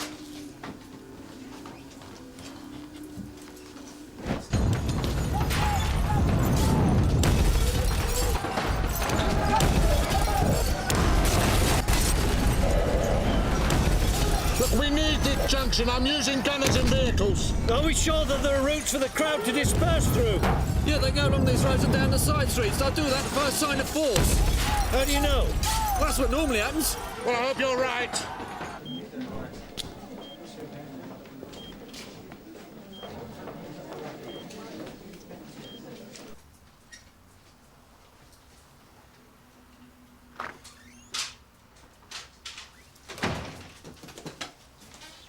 What was all that in aid of? Oh, Uncle Reg just needed to pick up some gear, that's all.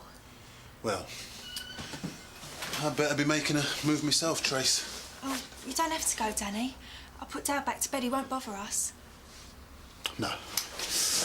I gotta go. Promises to keep. Oh. Well, some other time then, eh? Yeah, sure. Bye. Bye then. See ya.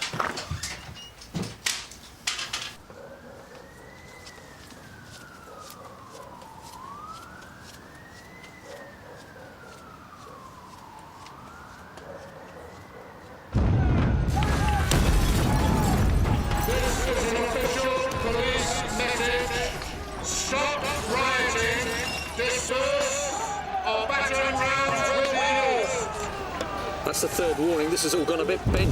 It's supposed to go bent. It's a riot. No further warnings will be given.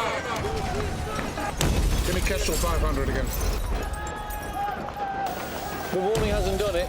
When they see the vehicles, they'll disperse. Maybe. Kestrel 500 to Kestrel.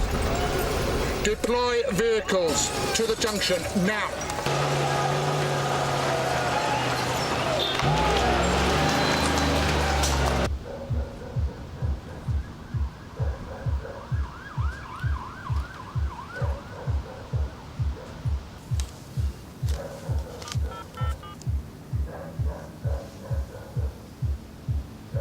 Sarge, yeah, I've housed Barnes over at his flat with a gun and I've located the petrol bombs. Good boy, Danny. Right, keep your head down, leave it to the heavy mob. Shut the oxygen off, please, nurse. Yes, Yep. Excuse me. I'm sorry to intrude. You should be. Is it possible for me to speak to Mr. Davis about the circumstances of his injuries? Very briefly. Your lot put him here. You shouldn't be hassling him now. It's all right. Thank you, Mr. Davis. Could you tell me exactly what happened? All I know is I was out of my head.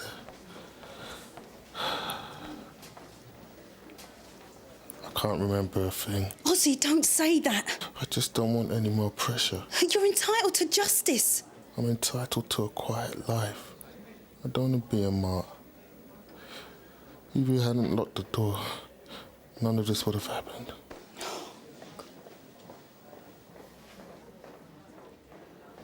I can't remember a thing about it.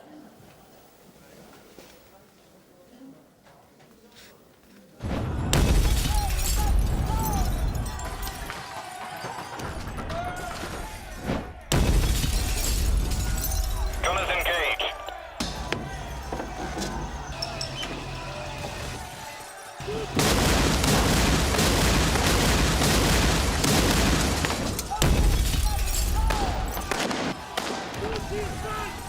Why won't they disperse? Maybe they can't. Why? Last night, when we were trying to fit around the back doubles, they barricaded the street we were in. If they've done that on any scale, the crowd can't filter away. So all they can do is stand their ground and make a fight of it. Side street barricades? Well, it's not what we were expecting. Stop, stop, stop. Gunners, rest. Vehicles back.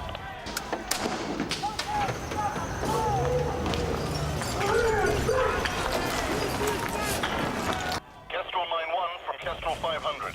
Go ahead. Junction taken. Heavy civilian casualties. Understood. Win some, lose some.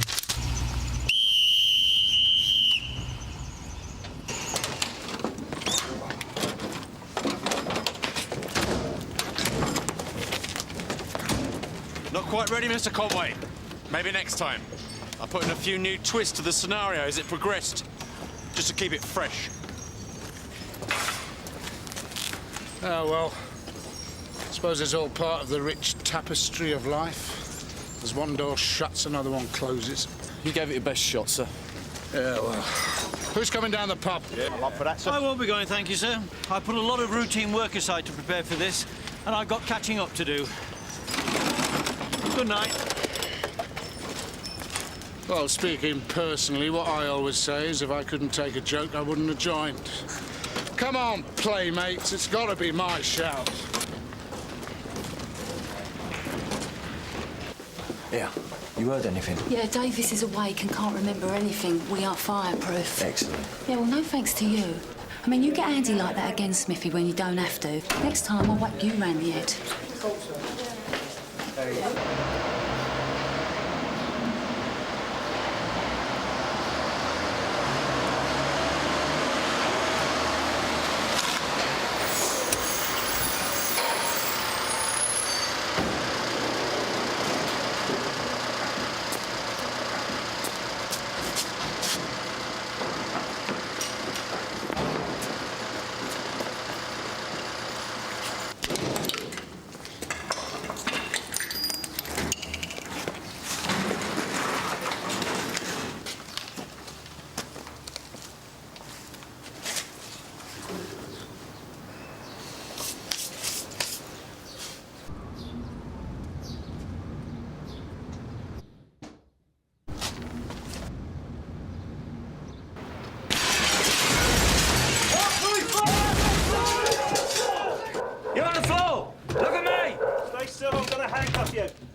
Don't you dare look away!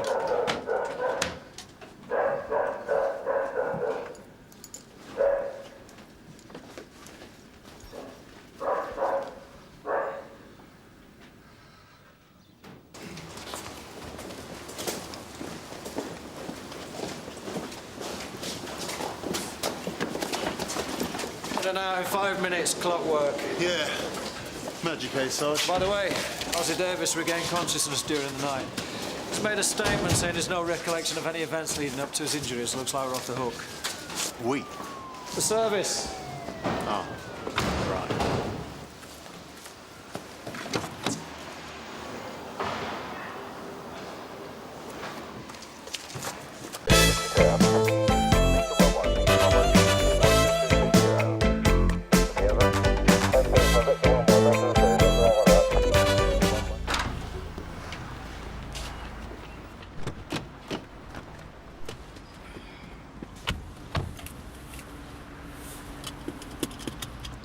I would like to arrive before the cortege. Yeah, we should have missed the school traffic by now, sir. Gary, good on. Polly, what the? Polly, I was hoping to get a lift with Gary, you see. What? Well, I was hoping to get a lift with Gary, only he's been called out. I suppose I could get a bus. Or you could walk. Well, yes, sir. But then I'd miss your words of remembrance, wouldn't I? Get in. The front, Reg. And Reg, my mercy is provisional. Sir? On you not saying a word.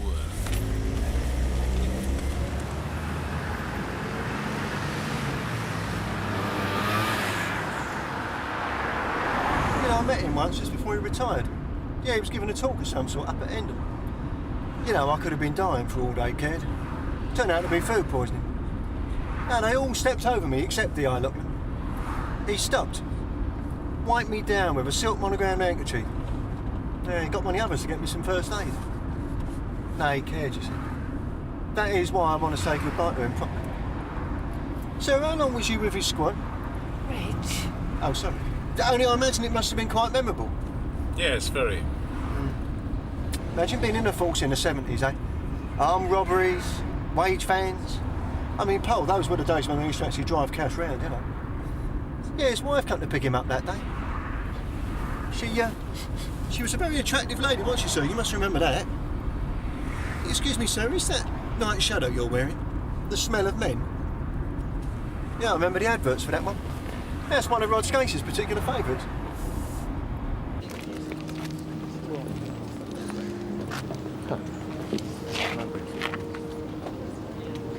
I can't see him as a worker, Ed, as a DC. Yeah, well, it was 25 years ago. Yeah, Laughlin's squad was based out in Newark in those days. Yeah, they were the pivot for a lot of very dubious practices. That was before the great clean-up purges in 1976, of course. Yeah, nothing stuck to Laughlin, you know. Well, except the CBA.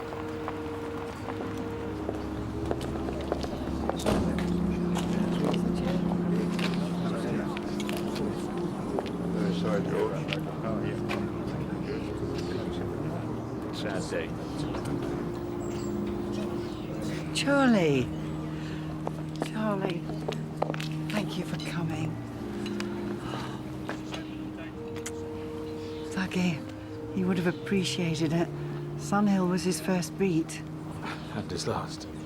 Very memorable days. You had such energy. My colleague and I would like to offer our condolences. Thank you. Thank you. He had motor neurons. No one deserves that. Took him a long, long time to die, Charlie. I'm sorry. I thought you told me he was dead. I meant dead drunk. It's only half a lie. Anyway, he doesn't like funerals. You remember Freddie Walker, Dougie's #1? Well, well, well, if it ain't the old squad poodle. Yeah, I bet I know what you're doing here. You've come to make sure Dougie's really dead, haven't you? We'll have a word at the wake. You know, maybe he's the reason why Brownlow's stint on Lachlan's squad was so memorable.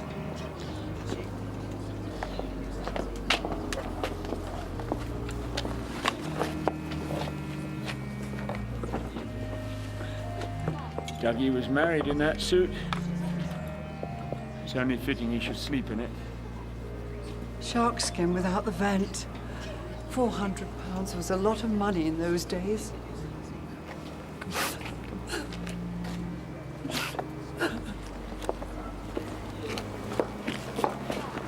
You're not going to say goodbye? Well, it doesn't seem right, seeing as I never said hello. Take that, sir. Oh, yeah, there you go. Don't mention it. He's been drinking, that one. Hope we don't go too near the furnace, otherwise we're all likely to go up. Reckon he's been eating kebab as well. You know, it's got a dent in it. I mean, the coffin. Fit to get pallbearers, wouldn't you? Not odd carriers. Don't we know him? Yeah, comes in the station every other Saturday. Sylvester something or other. Got a restriction order on him. The Sylvester who beat up a linesman, him and about 50 others. Yeah, you think you'd be content insulting a living, would you? You know, last time I saw him, he was a skinhead. Yeah, well, I'll tell you what, I'm going to go in and, well, I'll see you later. All right. I feel more than privileged that Douglas, in the twilight of his life, should have asked me to say these few words here today. In the troubled 70s, Dougie's probity shone sure and hard as if from a lighthouse, guiding us away from the rocks of temptation. There were many commendations. And so, as the current supervisory incumbent of Son Hill, I feel honoured to have been given this opportunity to say a final farewell to one of its former and brave sons. Thank you.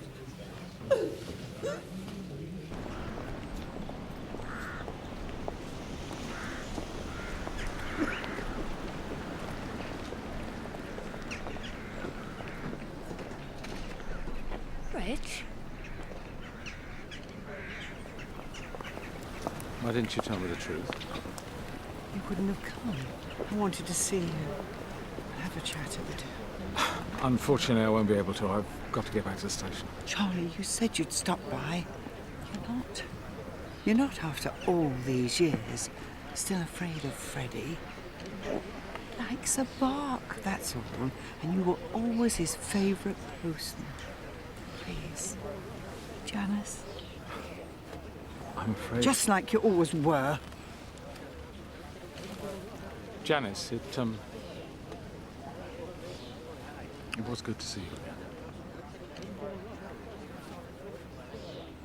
again. Marvellous eulogy. Must have felt a bit like giving perjured testimony.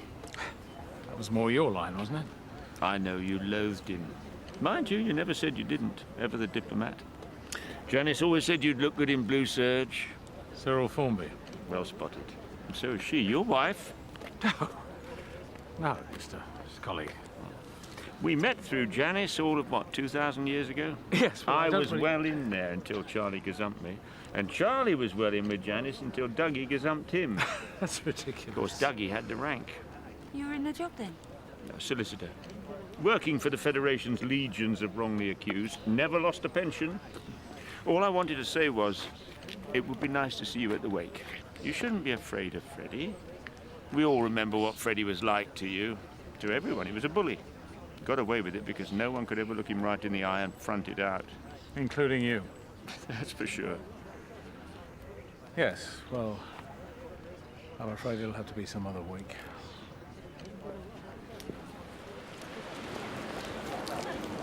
What's been broken into? Oh, for God's sake, what were you doing if you weren't keeping an eye on it? Sir? If they've done this one, they've probably done a lot. Yeah, thanks, Reg. Call it in, will you? But we're here, sir. Exactly. Give me the key if you've still got it. Mr. Brownlow, they take your important-looking document case. Well, nothing personal in there, was there? Only myself and my self-respect. There's about 600 years of CID here. Looks like a quick in and out. Page! You realise your area is bucking the current trend? What? The car crime stats. I estimate yours have just risen by 11.3%. Well, it's not higher than my very deep regret, I assure you. One of my officers will see to you. Assuming I'm not murdered first. No peace for the wicked, eh? Just our luck. Well, that's the thing about uniforms.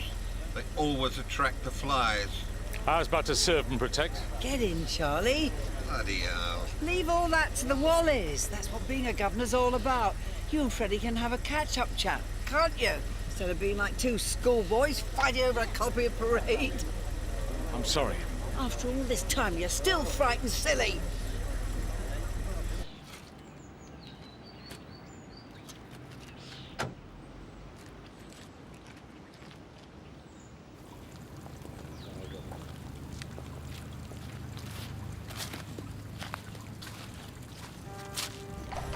What the?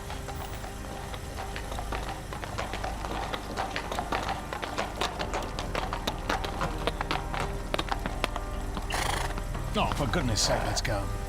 Before the Spitfire fly past.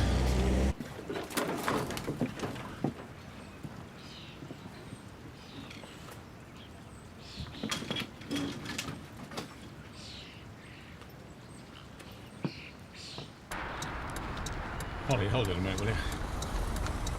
Sir? Look, could you, turn left? I've decided to call in at the wake for 5 minutes. Sir.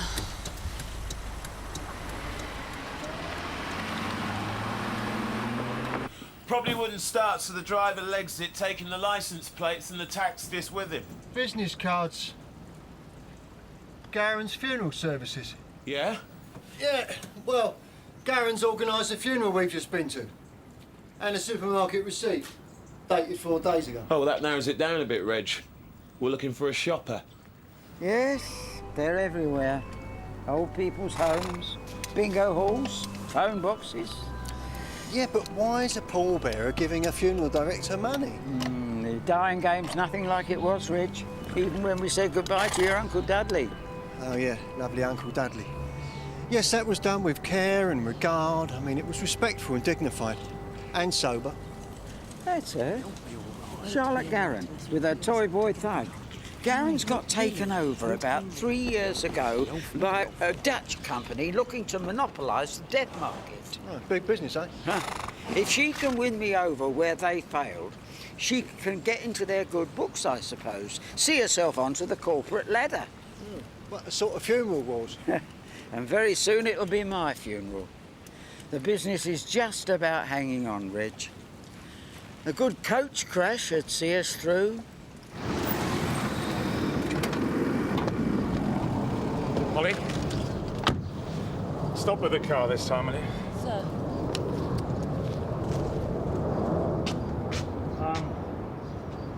If I'm not back in half an hour, use the old Sunhill emergency routine.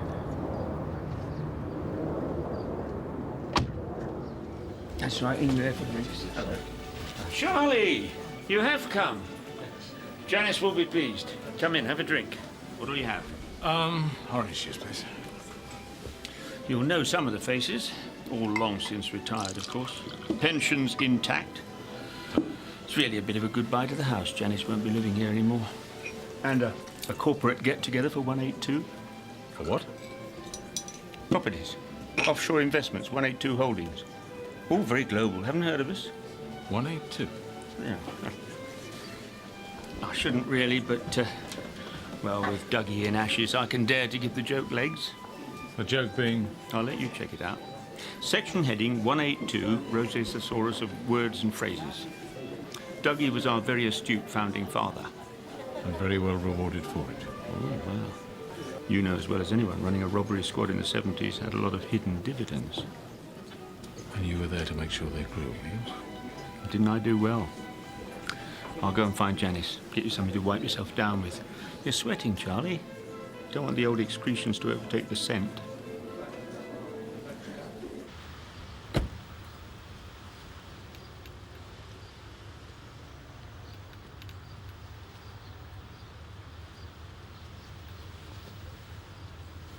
Sierra Oscar from 469. Go ahead, Paul.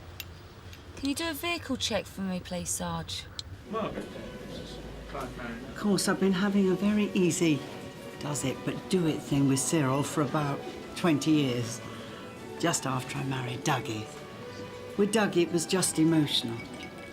I like your smart uniform. And what is it with Cyril? Availability. I see. Cyril doesn't know about Walker. Oh, you've noticed. I'm surprised Cyril hasn't. Perhaps he has. Perhaps I'm trying to make Cyril jealous. Of course, Freddie knows nothing about you and me. There was nothing between us.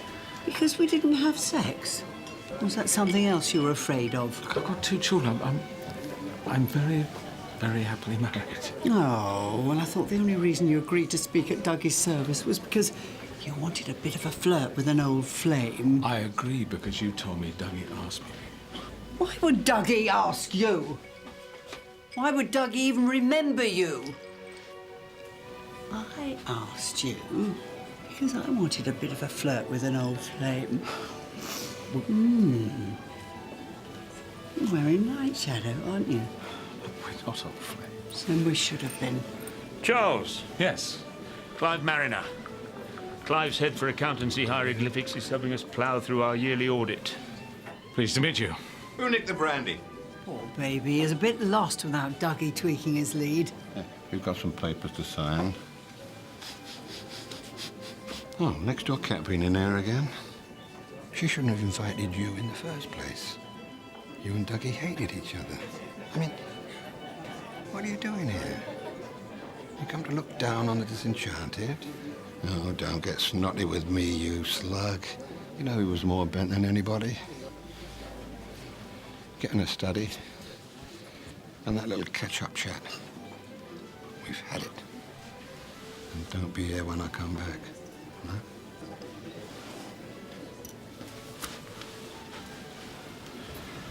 Bent. Sounds exciting.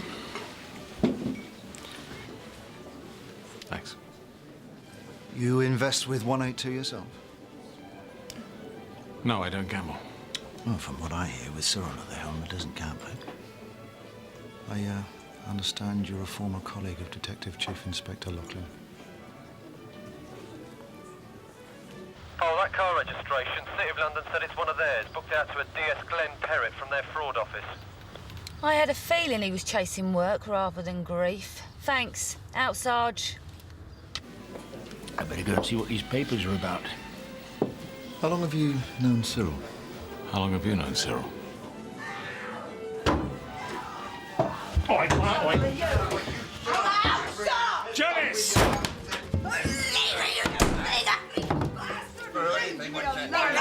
Come on now, calm down. What's going on? Calm down, come on. You just said Mrs. Lachlan. What are you talking about? I never touched her. Well, did he? And don't drag me into it! Retribution. What? He's trying to nick me for old time's sake. I recommend you press charges. Is that necessary? I know what. Oh, yeah. I know why you turned up. You're after those pocketbooks, aren't you? Oh, God, don't start all that again! And you, stop being such a bloody man's man! Yeah, I'm going to get CIB to read them back to you. And you lot and all, yeah. Oh, I'm going to have you, brown nose. Yeah, I'm going to have everybody. And I don't give a monkeys if they have me. And I'm not pressing anything. Yeah, find me a phone.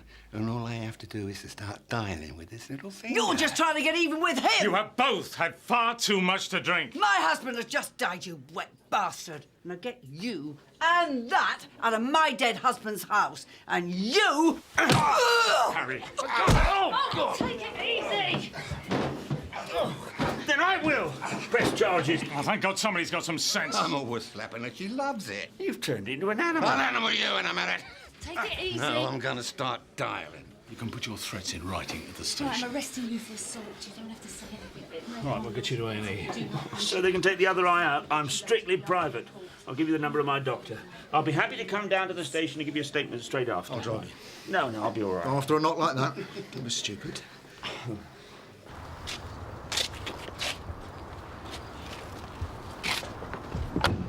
When Formby turns up at the station, I want his statement written in cement. Sir.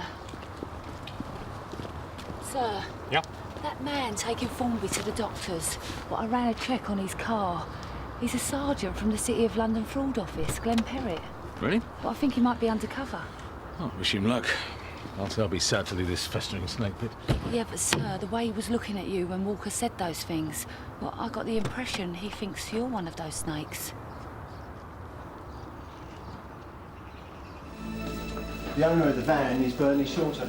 I found out from the supermarket's loyalty card database. Save us a bit of time, innit? Well, seeing as you've missed half the shift going to this funeral, that makes you about evens, doesn't it? Yeah, well, they're doing some very good 2-to-1 bargains down there at the moment. He's just bought himself 8 vanilla slices for the price of 4. Of course, he didn't earn himself half as many points. And could you get to the point? Yes, Sarge. Bernie's son, Sylvester, was one of the pallbearers. So you suspect a bit of insider trading? Oh, well, yes, Sarge. Well, can I suggest that you share it with the CID?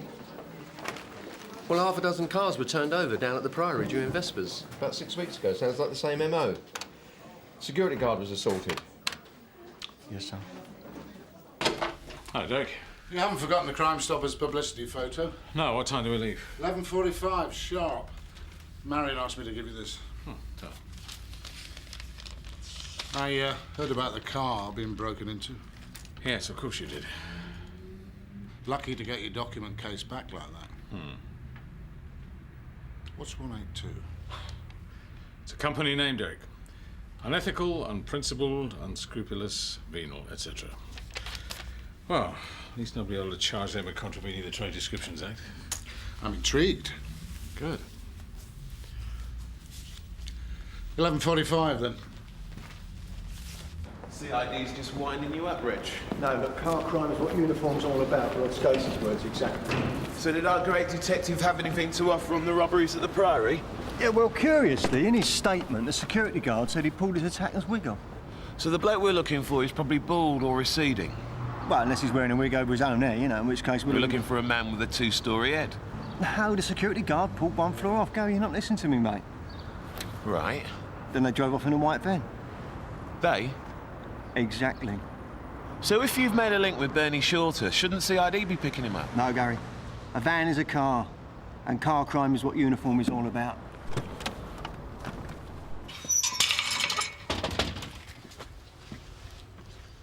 Yeah, I know what you mean, Gary. The chill wind of evil. I can feel it too. Born of an inhuman being who can steal from a crematorium car park. Yeah, we had to prepare ourselves to look into the unfeeling eyes of a cold-hearted monster. Oh, Bernard Lewis Shorter? No. You don't own a white transit van? No. I don't mean to be rude, but you wearing a wig? Yeah. It doesn't show, does it? Do you mind if we come in? Keep the voices down, though. Maisie, the wife's upstairs. She's poorly. Maybe she, the wife. If the lids pop up for a quick scan, tell her we're old mates, yeah? Door on the right. Right.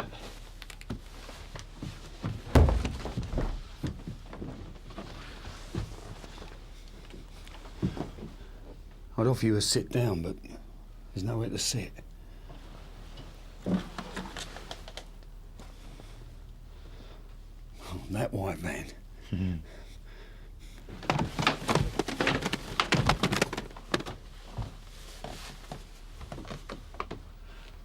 Liver's packing up. Oh, sorry to hear that.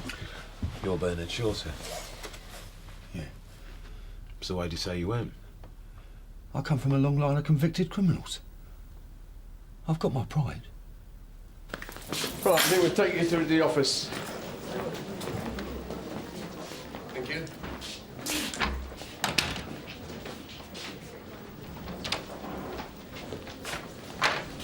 Sir? Thanks, Bob. Now, you know there's more to me being in here than clubbing old Cheryl, eh? 25 years ago, more to it. And you, being so dull and uninspired, Dougie and I thought you were going to make at least commander. But obviously they didn't want you, did they? See, it can't be long now before you're tossed into the pastures. This isn't really about me, is it? You're bitter about everything. Oh, I can show you bitter. Without Lachlan to back you up. I've got 4 dozen of his pocketbooks. All 1974, and you're well featured.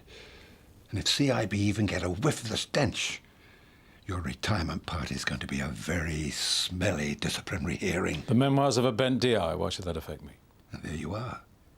In Dougie's own words, up to your filthy neck in it. Together with every other officer, wouldn't bend with the prevailing wind. You are pathetic.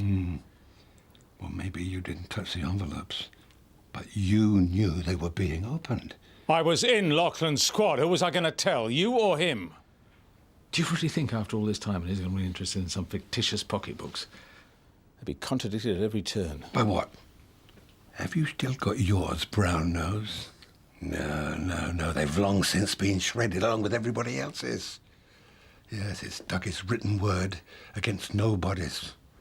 It's your word against a George Medal and a CBE. Oh. No. I'm not just threatening mud, brown nose. I can get it glued to you. Cemeteries, crematoriums. Most of them out of town, though. Luton, Bedford, Gravesend. Well, Gravesend, obviously. If I could put any more hands up, I'd be an octopus. That octopi. They don't have hands.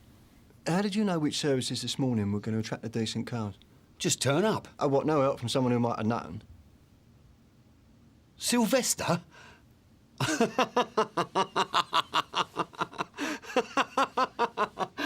Don't make me laugh. Absolutely no. With a big A and a big N. Dougie was worth 10 of you. You spineless hypocrite. Well, one more shouldn't make any difference. At least I didn't allow myself to be seduced by my best friend's wife, like you and Cyril. Cyril?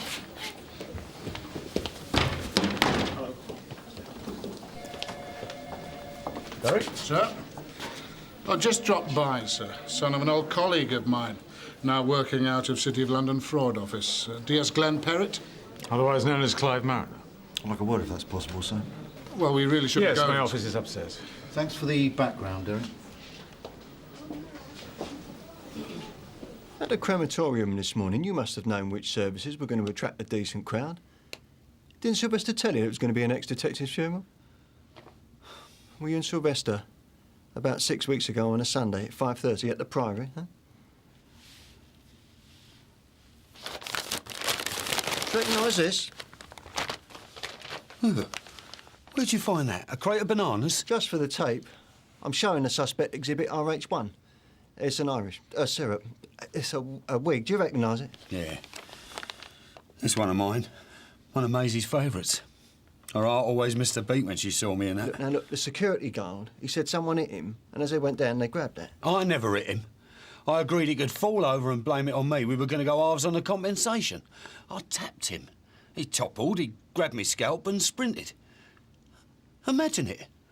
Running off with my best air. I mean, he had to say we hit him, else he's not going to get a claim in, is he? I hate to say this, Bernie, but you just fell into the classic trap. I said we instead of me. Instead of I. But otherwise you'd have said, me never hit him. For about the last 5 months now, we've been running an investigation into 182 Holdings, an offshore company set up in Sark in the mid-70s by Formby, Lachlan, Janice, and your friend Walker. He's not my friend. And whatever. Thanks in part to Cyril, who'd rather not die in the scrubs, we have enough to charge the lot of them in connection with an insurance fraud which 182 rather too ambitiously underwrote, selling international companies low-cost fake premiums. Cyril Formby? One of the companies put in a claim which 182 decided not to meet. Their complaint eventually landed on my desk. I find it hard to believe that Cyril would sell out. Oh, it's better than that. When we told Formby we were onto him, he went straight to Lachlan. Dougie decided it was time to cash in his chips, come clean, redeem himself. He told Formby to give us everything.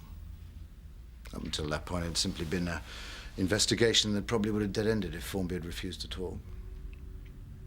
Lachlan informing? Confessing. Apparently he turned into a good Catholic on his deathbed. Now, we have the facts and the figures. We need now a few more of the bodies. And tonight, Janice and Walker are expected to meet a few of their overseas investors to seal further finance. And that's when you intend to make the arrest? That would obviously help if Walker was there and happy to meet them as planned. Of course, wouldn't surprise me if Cyril retracted the charge. He is rather gutless. But then, most people are where Walker's concerned. I was very tearful when we buried my Uncle Dudley. He was a cheese taster for a northern supermarket chain, and after all the grief and the sorrow, Imagine going back to the car and finding out that that had been broken into and all. I thought about it myself. I mean, what happened? I mean, if something happened to Maisie after we'd buried her, how would I feel if I came back to the van to find out I'd broken into it? Well, exactly. I mean, well, the guilt of that alone would be enough to drive you to drink. I mean, well, especially if Sylvester's as sensitive as you are. I can't have him jailed. Not with me inside as well. Now, look, you know that I'll do the best for both you as I can, don't you? Slide let me know if he thought anyone a touch flash was getting packed off. Including crematoriums outside of town. The death business is quite chatty. He keeps his ear to the ground. So, how did you get rid of all the stuff? Charity shop in the High Street. A charity shop? There's a retail fence operation? Well, people are always in and out of them places with bin liners. There's an hospice wanted to set up a shop. They got all this stuff left to them in wills. So all that furniture that's in your house, technically, that's been left to the hospice? I wanted to set up my own second-hand place. Charlotte, Garron, she set up a shop for them. Sylvester gives her some wedge, and about once a month she bungs the hospice to keep them sweet. That must have been what I seen this morning. What interested me is how 182 was originally bankrolled. And how was that?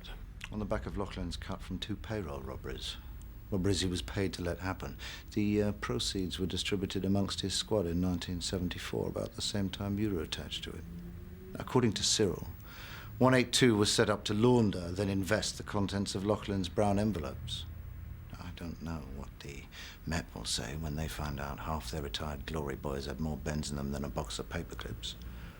Not to mention the few who are still serving. Yes, well, I'm getting rather tired of all this innuendo. If you want to investigate my relationship with D.I. Laughlin, I suggest you make it official. You're probably right, sir. CIB would appear to be my only option after I've spoken to Walker. About what? Those pocketbooks. Assuming you don't get hold of them first.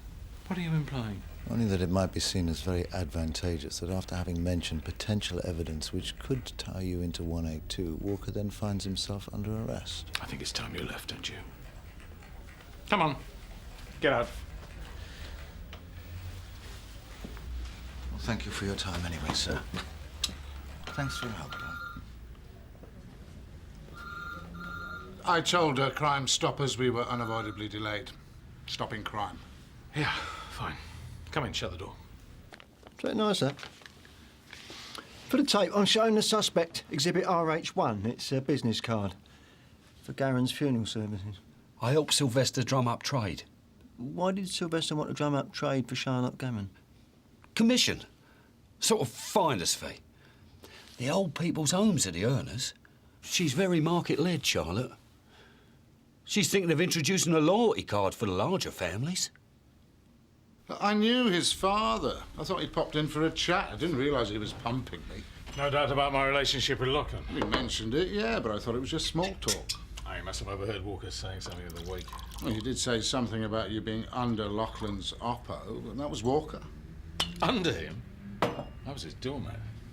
Yeah, well, we've all had welcome stamped on us, sir. Oh, coming from you, that's quite an omission. Yeah, cheers. Look, he must have thought there was something in it. Them. Didn't he mention something about pocketbooks? I'm not having my entire professional career smeared by a couple of corrupt officers. I intend leaving the Met as I entered it, Derek, proud. It's the 70s, for God's sake. You were called bent even when you weren't. You were made an offer then? Weren't you? Oh, yeah, several. So the truth of it is, you knew that Laughlin's squad was on the take, but for the sake of your career, you said nothing about it. Well, if it's any consolation, I didn't say anything either. Look, if these pocketbooks exist, and you find them before Perrott, no pocketbooks, no CIB. And at least you've got Walker. I don't believe it.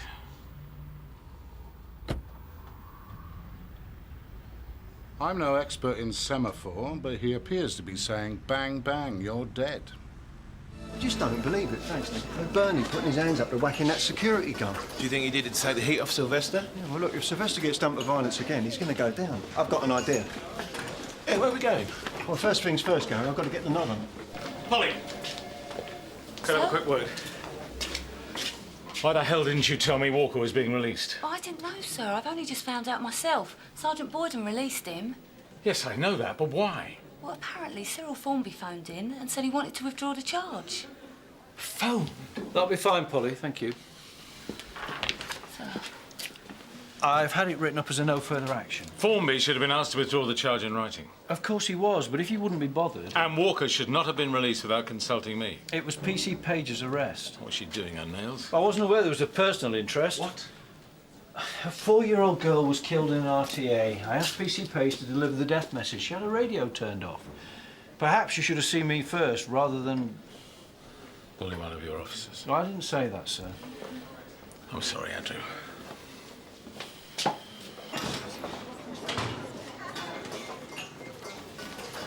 I'd like to apologise. Well, you were a bit over the top, sir. Look, do you want me to get you a coffee or something? No, that's all right. That's enough. Yeah, of course. I had 9 months of it, but Lachlan and Walker, I do know what it's like to be on the receiving end. Look, can I ask you something, sir? Why speak at the service if you didn't get on with him? Honestly? Trying to convince myself I wasn't afraid of him anymore. I didn't expect to find Walker there. I've been looking for you everywhere, sir. A lady called Janice Laughlin's just phoned. She said you knew her. She seemed very upset. What about? I don't know, she seemed desperate. She's staying at this hotel. She wants you to go and see her. She leave a number? No, she said she wouldn't be answering the phone, sir. Look, do you want me to drive you over there, sir? Yeah, thanks. I might need a witness. Alone in a hotel room with Janice.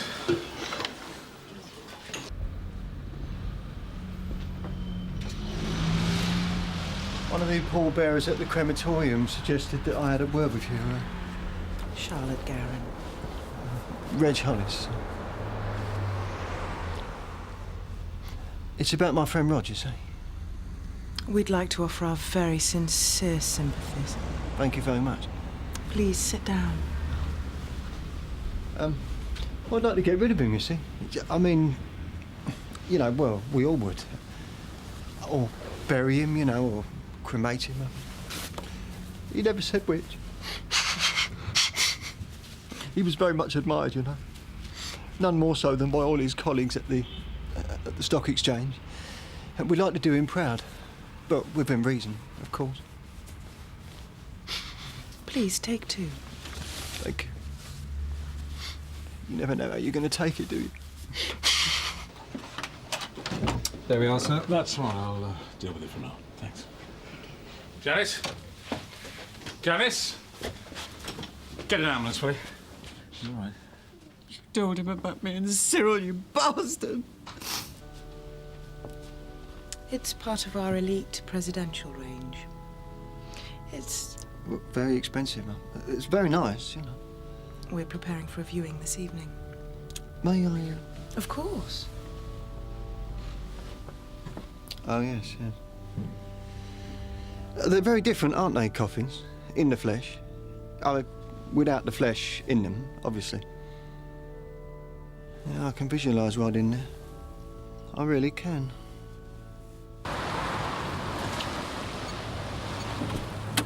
Roger's called.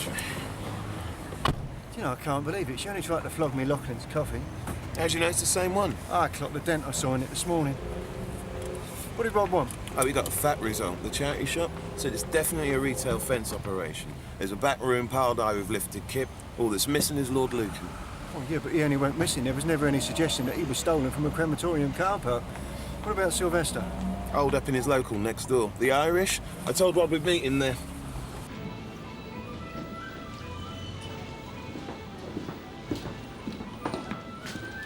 Is the Irish? To be sure, it is an incredible morning, dear kin. With Jesus. Very authentic, very impressed. So I've passed the theme test. DC Skate's son ill. So you are on 5, or? Sylvester Shorter in. Hey, he'll be wanting his lid. When he gets out of his head, he tends to get out of his hair as well. Look, Freddie and I argued. I lost my temper and it all came out. Perhaps I was jealous. What's happening? Dougie's gone, the house. We're all about to retire from everything. Cyril's on a plane to Russia, for God's sake. He said 182 is up for a bust. It's like Freddie had rabies. He went on about how me and Cyril and you must have been grassing him up. He's been on a bender since Dougie died. He's riddled with what Dougie had. Conscience. Well, perhaps Freddie thought that getting Laughlin's pocketbooks out and about might give him absolution. I managed to straighten him out about me, but not about Cyril. He's gone after him. It was Cyril who stitched us up, wasn't it? Yeah, but I can see what's happening with ambulance. All you want's those pocketbooks. If they exist. Do you remember when Dougie asked me out right in front of you? You just let go of my hand. It was self-preservation even then. Perhaps that's the one thing we had in common.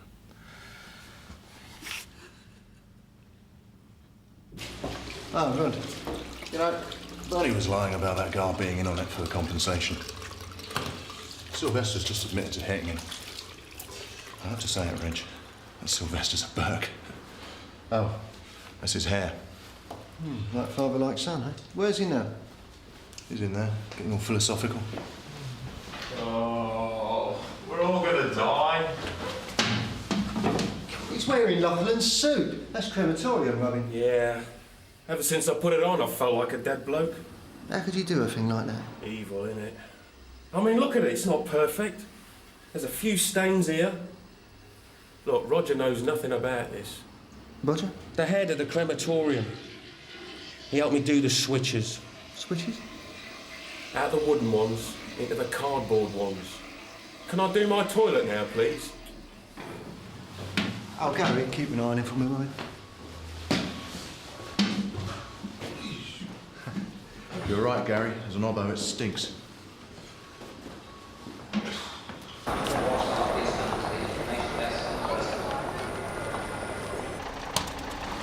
I'd like to introduce Rod. Back from the dead? You don't look like a miracle. No, well, that's because he isn't. Police Constable Reg Hollis from Sun Hill. It's through there, Rod. Cheers. That's DC Skates. We're both from Sun Hill. Reg? Reg, there's someone in it! Oh, yeah, well, Bernie did say he was a little bit enterprising. I suppose you'd call it a timeshare casket, wouldn't you? Look, if you can arrange for someone else to look after the deceased, one of us can have the pleasure of arresting you with deception. Surely no one needs the money that badly. Some of the phony crap I have to sit through. Crocodile Tears deserves a crocodile service. Look out for Walker. Don't approach him, just come and tell me.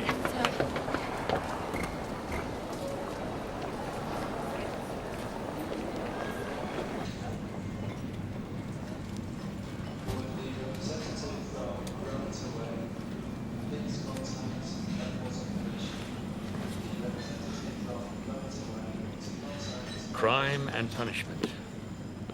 You read it? No. I should have thought that would have been a standard text at Hendon.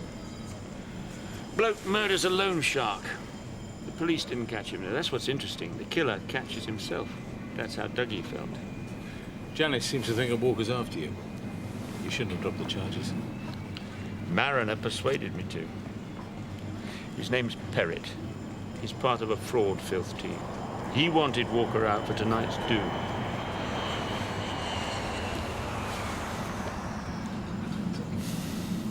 I could be out there in a minute. For old time's sake. There weren't any old times. Besides, what would DS Glenn Perrott have to say? Let him make his case with paperwork. He said no prison, but why should I trust him? I kissed and told for Dougie, not Perrott. Besides, it's money, it's complicated. I'd be doing time just trying to explain it all to him. I let Perrott think he dropped me off at the docks, and then I nipped round the corner and booked a flight. Russia's out then, is it? I'm afraid the only steps you'll be seeing will be between your cell and the criminal court. You weren't the only doormat. Freddie and Janice always had the whip hand over Dougie. He didn't realise it until he was waiting to die in the hospice. Then, the more he looked, the more he saw. Having the company pulled apart by Perrott was Dougie's final act of corruption. Ratting on his friends. Revenge and absolution in one bottle. A deal is a deal, Cyril. And you still have work to do for me. So, Hope I didn't surprise you. How did you know I was here? Are you following me? I still want those pocketbooks. Well, that's not my problem. This gentleman is your mission, I believe.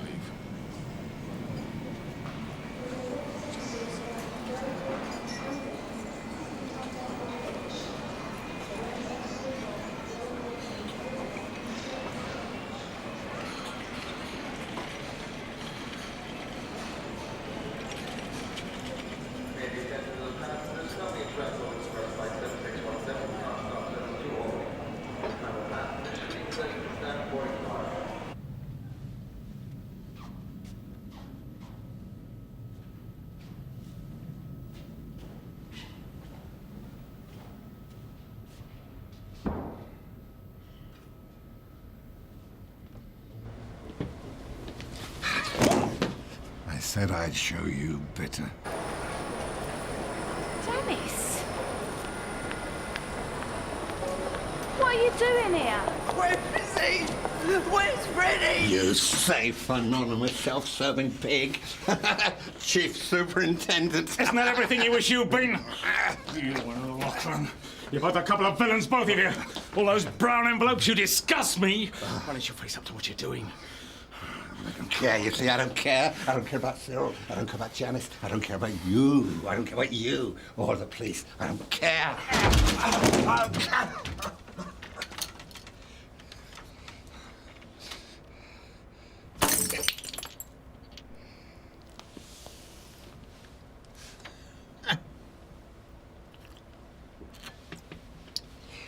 So, you and old Cyril were in it together all the time, eh?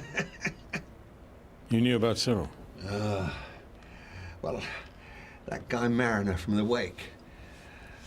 I saw him leaving your neck. I mean, what a bastard. Bitten by the old squad poodle!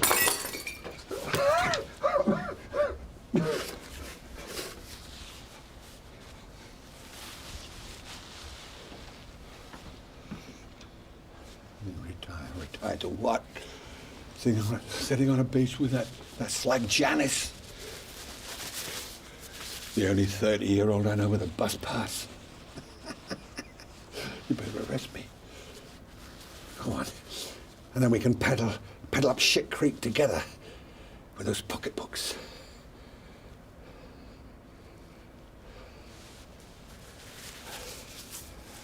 I gotta clean up. Yeah. I'll, see you outside. Hey, Brown Nose. Those pocketbooks. They're in a safety security box in Vault Lines. The south end of Charlotte Street. I could have won, you know. Anyway, when you get out, I gotta get cleaned up. Yeah.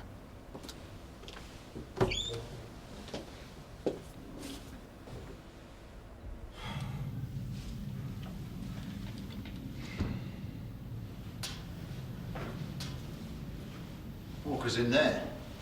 Been having a little one-to-one about those pocketbooks. I have absolutely no idea what you're talking about. I know they exist.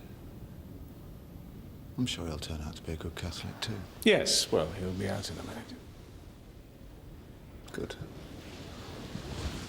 Sir! Yes, what is it? There you are. Been looking for you everywhere. Any sign of Walker? Janice, what the hell are you doing here? I owe you that. I should have let Freddie kill you. Janice. Where is he? Just take it easy, yeah? Where's my poor baby? Freddie! Freddie! He's got a gun.